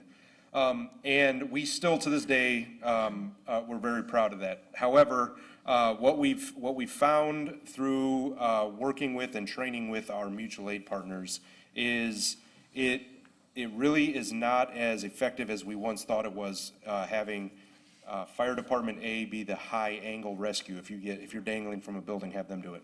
Having Oshtemo be the trench and confined space and water rescue. As it turns out, because the way our minds used to work for hazmat and technical rescue was, as soon as the alarm goes off, we know this is going to be a prolonged event that is going to take a tremendous amount of resources and time. And with modern technical rescue techniques, we have found that that is not true. A lot of the stuff that we once thought would be an all-day event, we're going to be on scene for 16 hours trying to get this person out of a hole. It's just not the case anymore. Now, in order to come into the 21st century, we have a lot of updating to do. So a lot of our continuing education budget is dedicated to, or not a lot, some of it is dedicated to technical rescue training. And we have several team members, 9 specifically technical rescue team members. And we are also working on getting them the equipment necessary to perform these technical rescue tasks. Tasks that typically we would have just stood back and said, well, wait for Portage to get here, or wait for the city to get here. Now what we're finding with modern technical rescue techniques, no, we can handle that internally. We just need a few more pieces of equipment and we can get the job done. Now, that's not to say we are not still part of a team that is coming collectively. But the idea that somebody is in a confined space and it's gonna take 16 hours to get them out, that's of a bygone age of technical rescue. So, what you see there is reflecting of us trying to bring this technical rescue part of our job into the 21st century. And I'd be happy to speak to any specific piece of equipment. Again, be advised, it's just like data. I love technical rescue. I'll nerd out. Nope, you can go on to the next one. How about, tell me about the camera. The camera, our new captain of community risk reduction, Scott Fuller, brought this to our attention. So I kind of equate it in a very broad term thinking. We used to do scene photographs with 35 millimeter film. Then we went to digital photography. This is the next step, which is a 360, not just the camera, but the software. So very similar to what you'd see on a house for sale. You can do the walk through the house. Sure. And, so I asked Scott, can you give me some notes that I can talk to the board members about with your camera? And it's, I think, size 6 font and 2 pages. So I highlighted some things that I'll hit. Oscar 360 is designed to scan with exceptional detail, allowing us to capture the scene as early as possible and hold that 360-degree view of the scene. Fire service filled with mutual aid automatic aid agreements for suppression services, but and we have great working relationships in Kalamazoo County, even among our investigators. So when we have an investigation to do and we want a second set of eyes, that fire investigator from Kalamazoo City or Kalamazoo Township might not be available to help us. We can send them the 360 video link and they can walk through the place themselves and help us with the investigation. The next day, days later, whenever. Okay. Hot wash, after a fire, we talk about things that, what did we learn in the fire, what went good, what went bad. These are things that we could put up after the camera's gotten all the images. We could walk through the building again and go, this is where we found the body, here's where we entered, and it's a lot more telling than just 2D. So is this something that you use after a scene has been rendered safe? Yes. Post, and at the very beginning of your investigative steps? Yeah. Right, okay. And then this would be something you would do only on scenes for fires? No. So pre-planned, so if we're walking through, planning out, what are we gonna do in this new building that they're building? We can go through, pre-plan it, do the walkthrough, and then that's also goes right into training. So instead of saying, hey, would you open up at 9 PM so we can do a tour, we'll have that ability to No, that's film that. great. Okay, this is a really cool piece of equipment. The next question then is, do we actually have plans to integrate this into our procedures, the way that you guys conduct your work? Yeah, and it's very simple. Our procedures right now, photographing scenes for evidence, trainings, all the things that we do now. This is the extra tool to use for doing that. Okay, so you're already taking photos for pre-plans and using those in your trainings. All that stuff is already happening. This is just a new tool to This is taking capture it to that. the next level, Okay. stepping up in technology. All right, that answers my question on the camera. Next one's the fit tester. Fit tester. So right now we have a fit tester. I believe it runs off Windows XP, Okay, in a laptop. so let's start back at the top. What the heck's a fit tester? Because in my mind, I was thinking of a piece of hardware that was gonna like check the air seal on your mask, but. You want to talk? So, the fit tester is it's a NIOSH and MyOSHA compliant piece of equipment. So the self-contained breathing apparatus or the air tank that we carry on our back. The mask that we wear, we have to have that fit tested. So it is essentially, it's a little tiny vacuum that we hook up to our mask and it checks the seal around our face. Okay. We purchased this piece of equipment, I think it may have been before I got here. So, it's old. That's it. Yeah, and So we're replacing one. This we is, are replacing something that we already have, correct? got it, understood. Okay, and then it's common to have one of these and not just share them among the departments? Both. Okay. It just seems like an excessively expensive piece of equipment that you're probably not using daily, but maybe on some, At least annually, every person on the Yeah. department has to get this done. okay. Can we offer to charge surrounding municipalities if they want to come use it? We can, We kind of do. we do, yeah.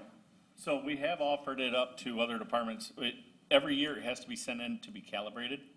So we kind of set up a deal with some of the other departments that if they borrow it, they're paying for half the calibration. So, Cool.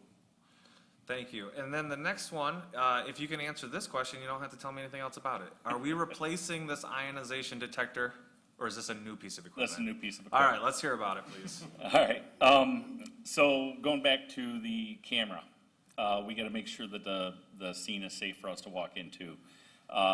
We have gas monitors that test 4 gases. Okay. Photo ionization device tests many gases. Okay. And so we'll go through, make sure that the air is safe for us to go into without masks on, and we can Understood. start our investigation. Okay, that's really cool. And thank you. So I'm okay with all of these, no problems at all. The problem I had, I think, it was the confusion with what we were trying to do with this amendment, right? So you've got a Yep. truck that you're not gonna take delivery of until 25. You had these items in a budget for 25 that this board hadn't approved yet. Yep. And you moved them in here, and it felt like you were telling me that they were already approved, and they were the first time I'd seen them. So that's why it was uncomfortable for me. So I appreciate you coming here tonight to explain what those Yep, items were. understood. The thought was, if we're gonna move that money, let's just do a swap. Yep, So- it makes sense. So I appreciate you coming tonight to explain it. Thank you. Thank you. Any other questions for the chief regarding this budget amendment? No, are you ready to entertain a motion on this I budget am ready. amendment? I move to accept the budget amendment for unused 2024 fire engine final payment. That's the memo subject. Support. Motion by trustee Ford, support by trustee Cole. Any discussion on the motion? All in favor say aye. Aye. And nays? Motion carries 7-0. I'd like to thank everybody for putting up with us for so long, because it's getting late, so thank you. Got one more Nice thing job on the left to do. pie chart, too. What's that? Oh. I said, nice job on the pie chart, looks good. All right, our last official business, I guess, is the budget amendment for the replacement of the 2021 Colorado. Maintenance Director Greg Fountain has been, You've been waiting here for With 3 us. hours for this? that is correct. He could have gone home and taken a nap and come back. That is correct, but I who hope we knows? never treat our employees like that again. I really, I thought he was here to give back up to the fire as well. I'm so sorry that we did this to you. No, it's fine. I'd be happy to explain what's going on here. And actually, I wasn't necessarily sure, given that we were talking about the fire budget, that we wouldn't need the maintenance. No, I get it. I just feel terrible that you've sat here for 3 hours and 10 minutes. I'm so sorry. So you have a memo in front of you discussing the replacement of the 2021 Chevrolet Colorado. The background is here for you. Mr. Fountain is here to answer any questions you might have. Did you Very have well-written fun memo. during this process? I really didn't. Okay. I learned a lot about Chevy Colorados. And I learned that it's hard to find a decent used vehicle. Yeah. It's easy to Google one on your phone. It's harder to go out and look for them, and Harder to acquire them. it's hard to acquire, and keeping in mind that you want to do the best for Oshtemo Township. The research I did was extensive. I traveled a couple different places and was misled and disappointed with the vehicles I found. Okay. Where I ended up was at Cool Chevrolet in Grand Rapids, looking for, they had advertised a 2022 Colorado with 11,000 miles. I said, that's for me. And called them up, and they said, Yes, it's here, come on up and take a look. I went up and take a look, and that vehicle had sold in the time that I had called them to the next day to go look at it. It Oh, really nice. was a unicorn. They said, hold it. We just took a vehicle back that was off lease. It was still dirty in the lot. They just took it in. This was one of their vehicles that they sent out on lease. It spent its life at Cool Chevrolet. That vehicle had everything I wanted. It was four-wheel drive, and it was a work truck with 23,900 miles. That's almost a unicorn to find. Most of the vehicles I looked at had over 50,000 miles. At over 50,000 miles in this, in a Still got factory 2021, warranty on that one. they don't have a factory warranty. The truck we're replacing had 49,378 miles. Yeah, but It the- was 600 miles off being off any kind of warranty. No, the That- one you purchased, The new Greg. one, the one you're we requiring purchased. is still under factory Yes. warranty. I'm getting there. Okay. I'm sorry. I'm sorry to steal your thunder as you're working through this. Go ahead. But my point being, the vehicle replaced was an LT. The vehicle I replaced it with was a work truck. This is a better vehicle to serve the township in other capacities. Being a work truck, it's got a stronger suspension. It also has a tow package, which the other truck didn't. The other was a more fancy truck that was good for what it was, but More of a pavement princess, if you will. Yeah. that's a good way. This truck has steel wheels. It's a more It's a working basic truck, truck, I but get it's a it, yeah. work truck, and I was happy to find it. And coming in off at 24,000 miles, we've still got 2 years of factory warranty on this. Any other truck, in the truck other trucks I looked at, they said we would be happy to sell you a warranty $4,000, $5,000. for $2,500 is the typical price. Okay. So, if we're buying a used vehicle, which I was tasked to do, and at that price point, most all the trucks had no warranty. So we're stepping into an unknown. The one truck I looked at and drove to Charlotte to look at, it had shift problems. It was a 2019. I hopped in it and it was not shifting right. The dealer explained to me that they all do that. Well, I drove up in our other 2019 Colorado, it did not shift like that. He says, I'll sell you a warranty for $2,500 if it makes you feel better. Oh, I'm sure you would. And- Yeah. And I walked away from that. I abandoned that effort. What a guy. So, anyway, this truck met all the criteria. And I think it's, in my opinion, and it's an excellent choice for the township. We've got 2 years of warranty on it. It's just a nice truck. It drives like new. Unfortunately, it's $1,200 more than what our insurance payout was, which was $28,803. So we had to spend another $1,200 to buy. Yeah, that reminds me, why is this budget amendment here? Because it's over the, Okay, it could have come with a quarterly amendment. Okay. It could have. We don't have to. But, I mean, Alright. we had another one today anyway, so. I want to commend you on the work. It's no small task to go and find the right used car. And It really It isn't. looks like you did a nice job here, and I appreciate it. So And, thank you. and this vehicle also has a V6 engine as opposed to a four-cylinder, which I was That's finding. nice. This is a really nice truck. It was nice to fall into this. Cool Chevrolet did service this vehicle. They changed the oil, they checked the fluids, they cleaned it all up. It's sitting out in the lot. It's a very nice truck. It's got, good tires, good brakes, everything. They checked it all out. So I feel this was a really good value. Unfortunately, it was over the price point of what the insurance would offer us, or offered us on our other truck that was totaled. So that's why we're here. so I have another question, but it's not for you, Greg, it's for the supervisor. Do we need to wait on this since we still don't have that number set in stone and it's still pending? What's still pending? The dollar amount that we're supposed to be getting? It hasn't been approved by the adjuster yet. Oh, I don't know. That is new information to me. I did not know that. Boy, that's the number they sent in the stuff that they required from us. Yeah, I'm, Which was pending, but it's still pending review of an adjuster, which is what we got the other day. Oh, but just pending for a payout is all. the amount's been approved. Yeah. Not by the adjuster yet. That's what the email said. No, the payment hasn't been approved by the adjuster, but the dollar amount is solid. Yeah, that's not going to change. Okay, that's not the way I read it, but if that's what you're saying. From the last few vehicles that I've dealt with like this, that's just how it's been unless they're changing the process. The dollar amount has not changed.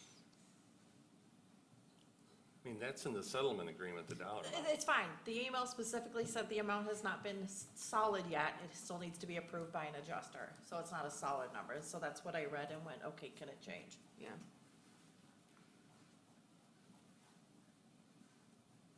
Well, I think we should go, I think we should, this is before us, we should do it and approve it, and Here's a I question mean- I have. I have Jim and Dusty saying the number is solid, and so. The insurance agent saying that it's not.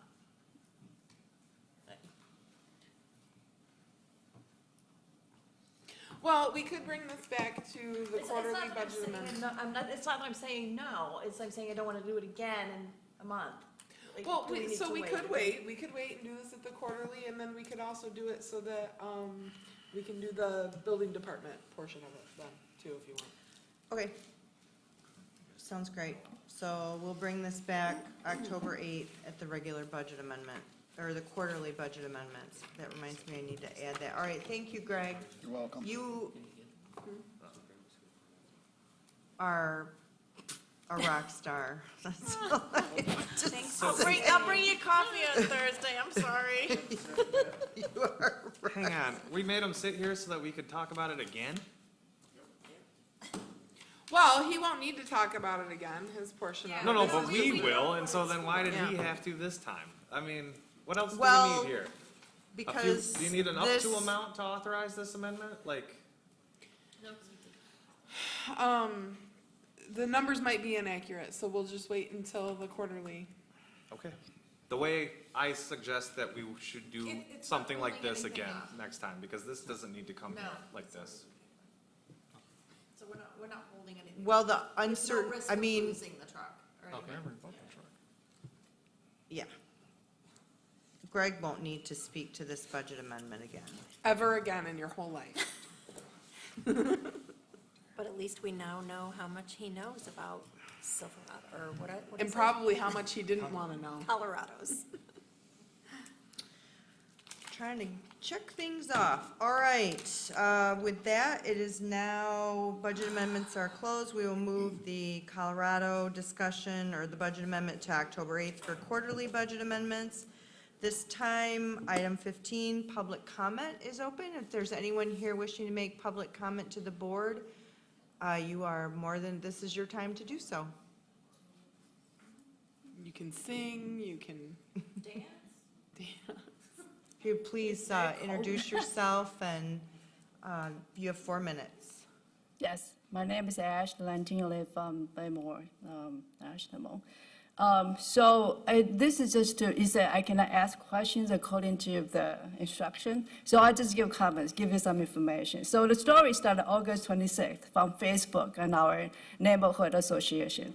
Talk about people receive letter from Oshtemo Township, talking about that, hey, they're going to 48 acres development down on the street by our neighborhood. They're going to put up business, duplex, and 2-home the multiple home buildings up there by you, and you can be 300 feet from that.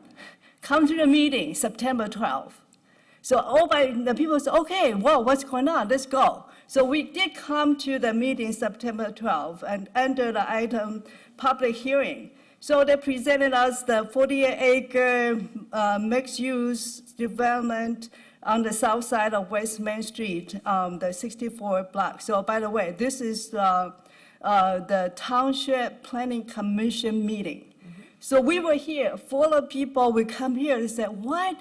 They give us a plan, this is gonna be a phase 1, 2, and 3, and then, by the way, we're gonna connect all the neighborhoods, Sky Kings, Buck Highlands, and then County Village. We're gonna connect all of you so we have connectivity. People can go from here to here in that walk, you can just drive there instead of going around. Do anybody live in the neighborhood want that connectivity? I don't think so. Business will do. Business will, yes, give us connectivity, give us traffic. We all love it. But not people live in the quiet neighborhood when they have kids can safely play outside. That's why people move there, right? Without our input. So I asked a question. So why is it here tonight? What's the hearing for? Are we going to make any difference on tonight's meeting? No, I was told as long as the commission is following the ordinance, you're not doing anything. You can come here to show your frustration. That's my word. You can come here to show us your frustration. But basically, done deal. Well, so you should have come earlier during the zoning meeting. Sorry, you guys missed that, so that's all we can do. So one of us write a letter to,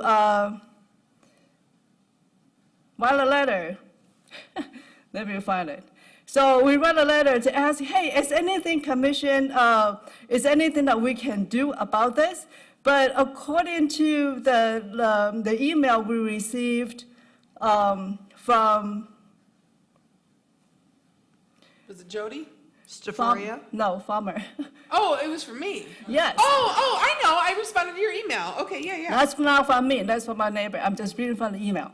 So she said, I asked if anything that we can do, and basically you said, no, there's no forms, there's no issue's done deal.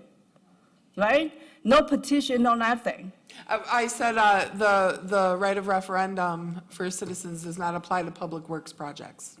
Dear Bridget, there's no formal process or petition for this issue, and there is no process for referendum for public works projects.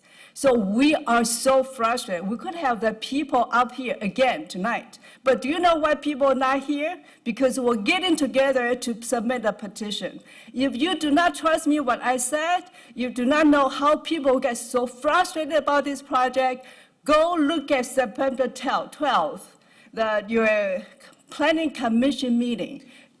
Item the public. Just so you know, you have 30 seconds left. Go Okay, so review that video that has been dutifully recorded by PMS staff, Kenji Marshall, Mr. Kenji here. Go look at that video and you can see what people were talking about, why we were so angry and so frustrated, and we cannot do anything about it. By the way, we're going to have a meeting this Sunday at 3 o'clock. If you want to join us, some of the candidates will come join us too, so you're all welcome. Thank you.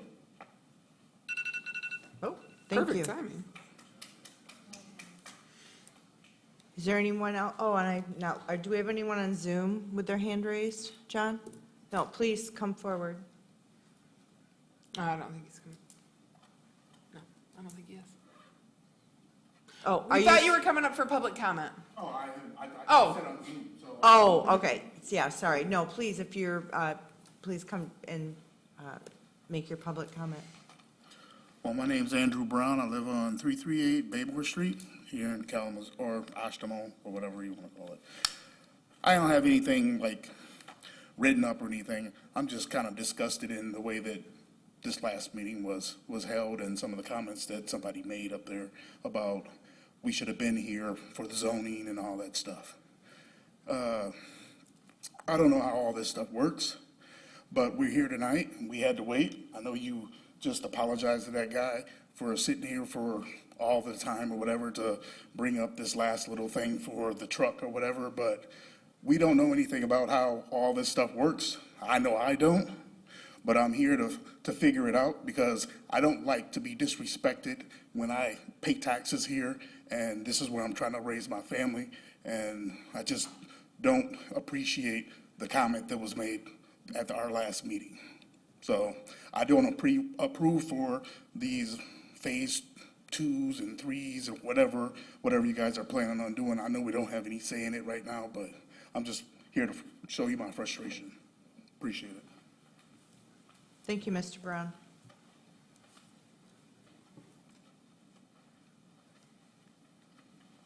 Hello, I'm Deb Frame. I live on Jane Ann's Way.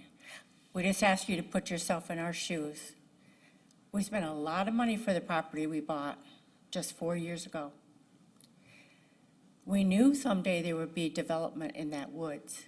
No one ever told us we'd have to be connected. There's no reason for us to be connected. Jane Ann's Way is a very short street with a very few houses. There are 4 of us on that street. There was no reason to make my cul-de-sac into a street that goes into the new development. There's got to be some sort of compromise. That's all we're asking for at this point. If you can't stop the damage you've already done, we're asking for you guys to give us some sort of a compromise. Gate it, something. You stated that you had to have that for fire, ambulance, and police. That's why you wanted that street. Those people don't need to come out through Jane Ann's Way and Baymore and Lexi Lane to get to 9th Street to go anywhere. We understand fire and police need to get in there, but for Pete's sakes, gate it off or something. Our values are going to go down. We just bought there 4 years ago. You don't own the property on the other side of the line. We're not Get saying outta we, here with this we're not crazy saying that we do. selfishness. Put yourself in our This is embarrassing. shoes. You're embarrassing yourself right now. I am not Mr. embarrassing Ford, anybody. that is out of order. Mr. Ford, you are out of order. Over there. You told us in this. Don't tell us we're crazy. You need to show us respect. Mr. Ford, you are out of That's order. enough. We're gonna have to turn the microphones off if we can't get this meeting under order. All public comment offered during public hearings shall be directed and relevant to the item of business unless it's during this time. All comments are limited to 4 minutes. You just took some time. Ma'am, You know, I that's also paused- not supposed to be I- slanderous, and we're talking about those Excuse people. me! Excuse me! No, no, no! Please stop! Ma'am, ma'am, ma'am, ma'am, ma'am! Threatening. Please stop. stop! Are you the Please chair? stop! Please Are stop! you the chair? I don't think we all need to be yelling at the same I don't either. I paused your time, okay? Boisterous, contrary Hey, to I'm the sorry, orderly she's not conduct of recognized. I'm business. sorry, ma'am, that's not how And this this works. gentleman I'm sorry, is ma'am. not abiding by what you have I hope I stated. don't have to ask you to. You will not have to. All right, thank you. You're welcome. Please continue. So I'm just here to ask for a compromise. We want to keep our property value what it is. We want our neighborhoods to be safe for our little children who play together in our neighborhood. There's no reason for traffic to come in and out of our neighborhood. They can get out different directions. That's all I have to say. Thank you. Thank you. I live on Jane Ann's Way as well. My name is Lori. And I would like to direct this to the entire board, not specifically to this gentleman. I find the attitude and the cooperation effort very skewed. You do work for us. We do not own that property, nor do we want to control it. I don't want to own that property. I didn't buy that property. I bought a home. We have children that play there. We have a neighborhood. We have children being able to be children. There are some legitimate concerns from the citizens. And for a board not to want to work with that, consider that, with these people coming here peaceably to attack and call my neighbor crazy? What you're saying is Mr. crazy? Ford? It's just rude. It is rude.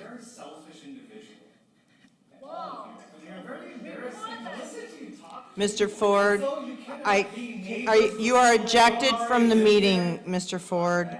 We did not say we couldn't be neighbors or that we wouldn't welcome wonderful neighbors. We are talking about a road.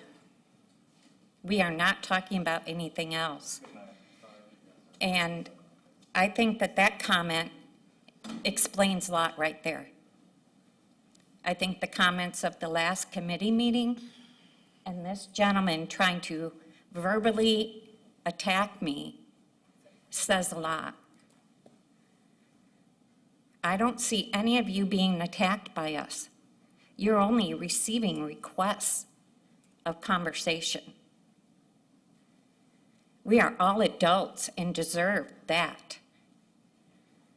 We may or may not be able to stop that turnaround from happening. But this is a beginning process for us. We do not do this on a regular basis.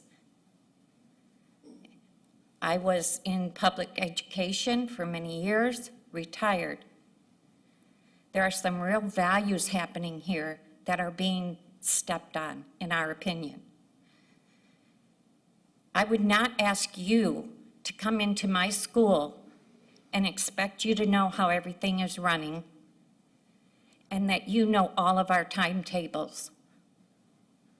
We came here to learn who is our board, what personalities sit up there, what types of things do you have to decide and work through. We were giving you credit for being our board, but are you? Are you our board? Or are you only managers of departments? You spent many minutes discussing whether or not a department needed a piece of equipment to check a mask that could be a life-threatening situation. These people are professionals. Excuse me, you have 30 seconds. Okay, they are professionals. They know what they're talking about. That discussion isn't for your board. They were going through item by item of a budget. We also spent time talking about whether or not you're going to have an assistant. That's not what your time was for. That was the department's decision. You can oversee those things, but you're not managers of departments only. Your time is up. Thank you. Thank you. Any further public comment this evening? Do we have any hands raised? Okay. Then I will close public comment and we will move to item number 16, board member comments and committee updates. I will start with Kristen. Trustee Cole?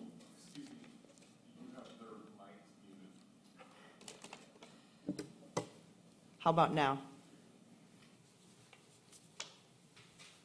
I hadn't planned on having anything to say tonight. I would like to say that I don't know what the history there was, what all of that was, but personally, it's not what I stand for. I do hear you, and this is the first I'm hearing about whatever happened prior on the Planning Commission, and I'm not defending anyone or not defending anyone. I'm just asking that we not be lumped into everyone painted with a wide brush because of what happened here.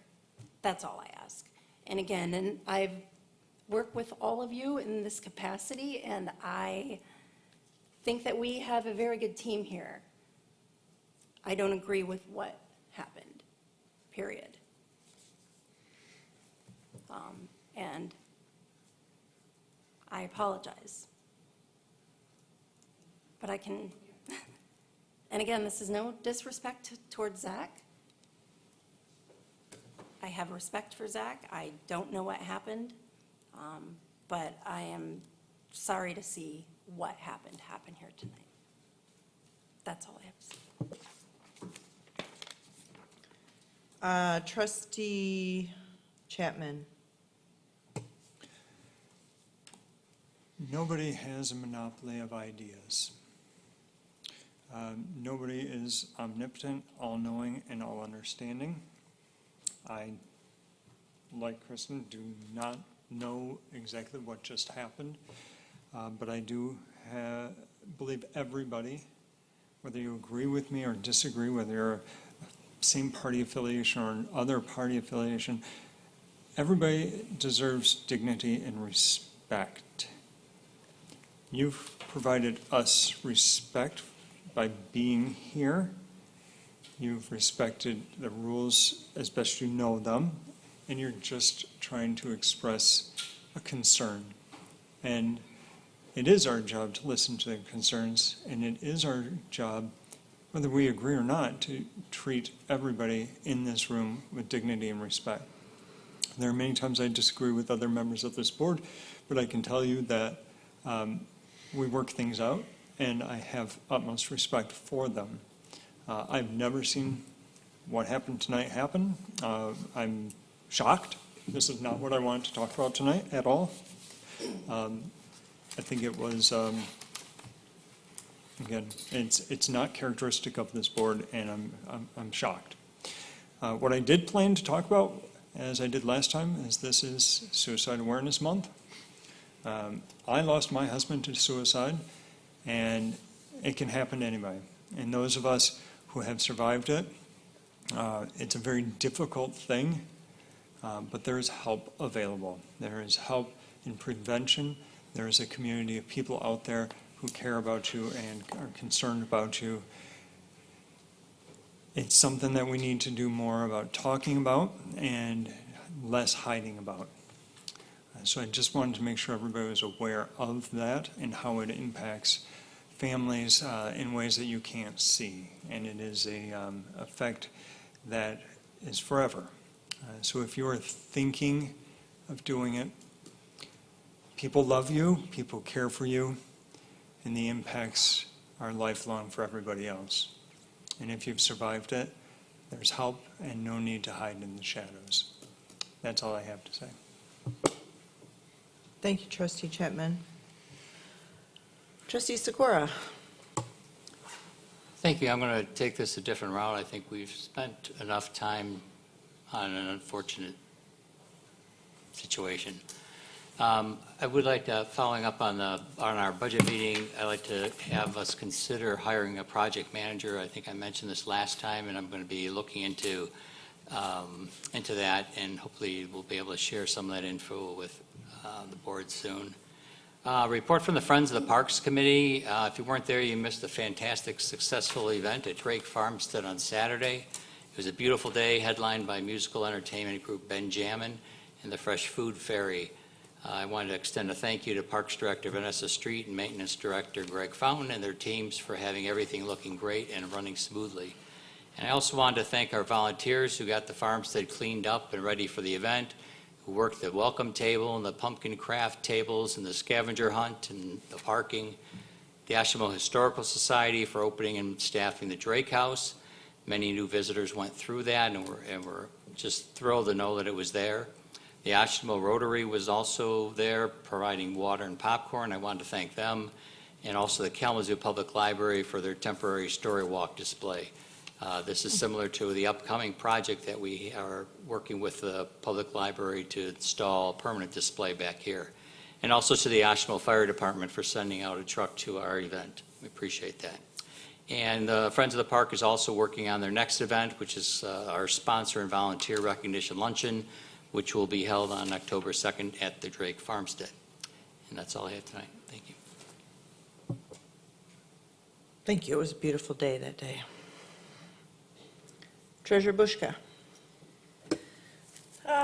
So I was going to have tax information and online payments available rates today.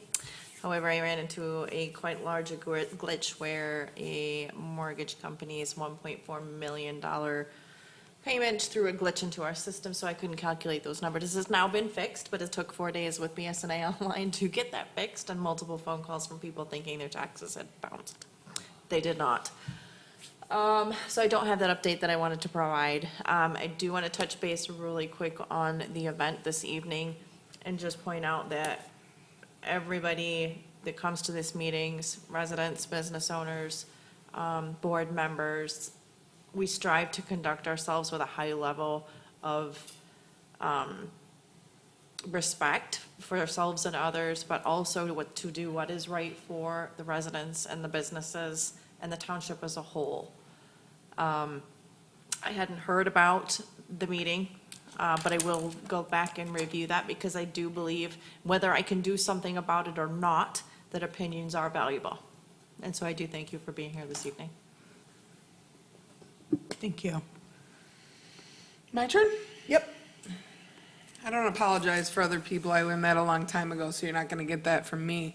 But what I do want to share with anyone who cares to know, you certainly do not ever have to wait for a board meeting to address someone on the board or to ask a question of staff even. We are open 8 to 5 every day. We take lunch from 1 to 2. That's when the office closes, and we close at 1 on Friday. But certainly don't feel like you have to wait for a very public meeting when we don't have the opportunity to have the back and forth appropriately. We have all the time during the middle of the week, though, to certainly address or talk with anybody who wants that. Feels like a little stretch. Well, I mean, like, we'll probably have to schedule a time, like, we will be busy, but that is a little more conducive to conversation. The only other thing I wanted to add as a committee update was that the Central County Transit Authority and the Kalamazoo County Transit Authority just approved our budget for the next 2 years, so I look forward to us doing that here. Well, for 1 year at a time, anyhow. And that's all I have to say right now. Thank you, Clerk Farmer.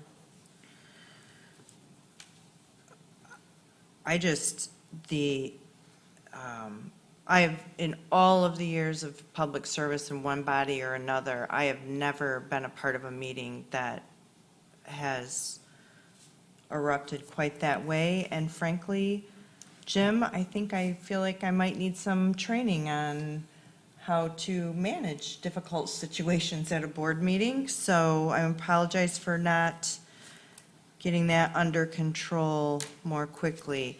The irony from the supervisor's office is that I actually had some prepared comments for the board with regard to comments coming from this board during a public meeting, and that people are here and people go back and watch these meetings and they can be misconstrued. And I was going to talk about the August 27th meeting with regard to the comments related to the fire department's budget. And I want the body to understand that there's a few things that I want you to understand. Number one, department heads and staff go back and watch these meetings when they're unable to attend, and there are issues that are important to the decisions they're making regarding their department. And so when we say things such as, I have real problems with where we are at with the fire department and their spending, that this is shifty, that things get moved and missed, and that there's a lack of transparency. So let me just own that, how that budget amendment made it in the August 27th packet.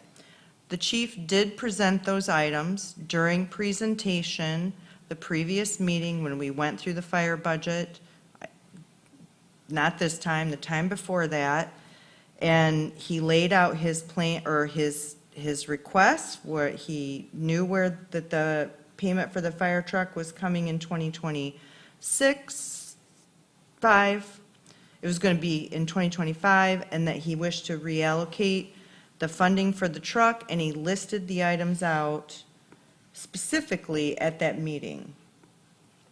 He put together the budget amendment. I have the final say on what goes in the packet and what does not. It was me that put that budget amendment in the consent agenda. It was not to be sneaky or slide things through. It was discussed at the previous meeting. I heard no feedback that it was not favorable, no negative feedback regarding that. And so I want to make it perfectly clear that there was no attempt to be sneaky or slide things through, and that it ultimately was my decision to put it in the budget because my interpretation was that it seemed that others were in agreement. I will not make that decision again. As a matter of fact, I might bring every single budget amendment before you in a memo to discuss every single time. So there is when we talk in those words, in those sentences, not only does it question the trust that the public might have in us, but it also impacts the morale of the very people who are trying to do the work for this township. And so I implore upon you, I mean, this situation this evening is like at a level I can't even frankly comprehend at this moment. But what we say on this dais matters, not only to the public that we represent, but it also impacts the morale of this staff. And I just had to say that. I will end the meeting on what we can expect. This is not an exhaustive list, but you should be prepared at the October 8th meeting. You will receive the final balanced draft budget in the board packet. So you will get that budget. You should get it at the latest on the Friday, whatever that Friday is. Please come prepared with that budget reviewed and any questions. After our meeting on the 8th, the draft budget will be available for public review. We will also be reviewing the SADs, the special assessment districts for fire and police. We will also be jumping into the fire capital CIP, I'm forgetting what it stands for, capital improvement plan. You will also get the draft of the police contract for review and consideration. And I also want to let you know that very soon we will be putting out on our employment page that we will be hiring a full-time media and communications director, as we are losing a very valuable staff due to a move, not due to the township. I guess lastly, I want to define, you have a one-page sheet here that has the job titles, the GL numbers, the descriptions, and the percentages. It was asked at the last board meeting that people wanted to have an understanding when they see salary lines in the budget of how those salaries are determined. This very clearly defines for you the positions and what percentage of their position is funded in any particular GL number. I encourage you, if you have questions of me, please give me a call directly or send me an email about the budget.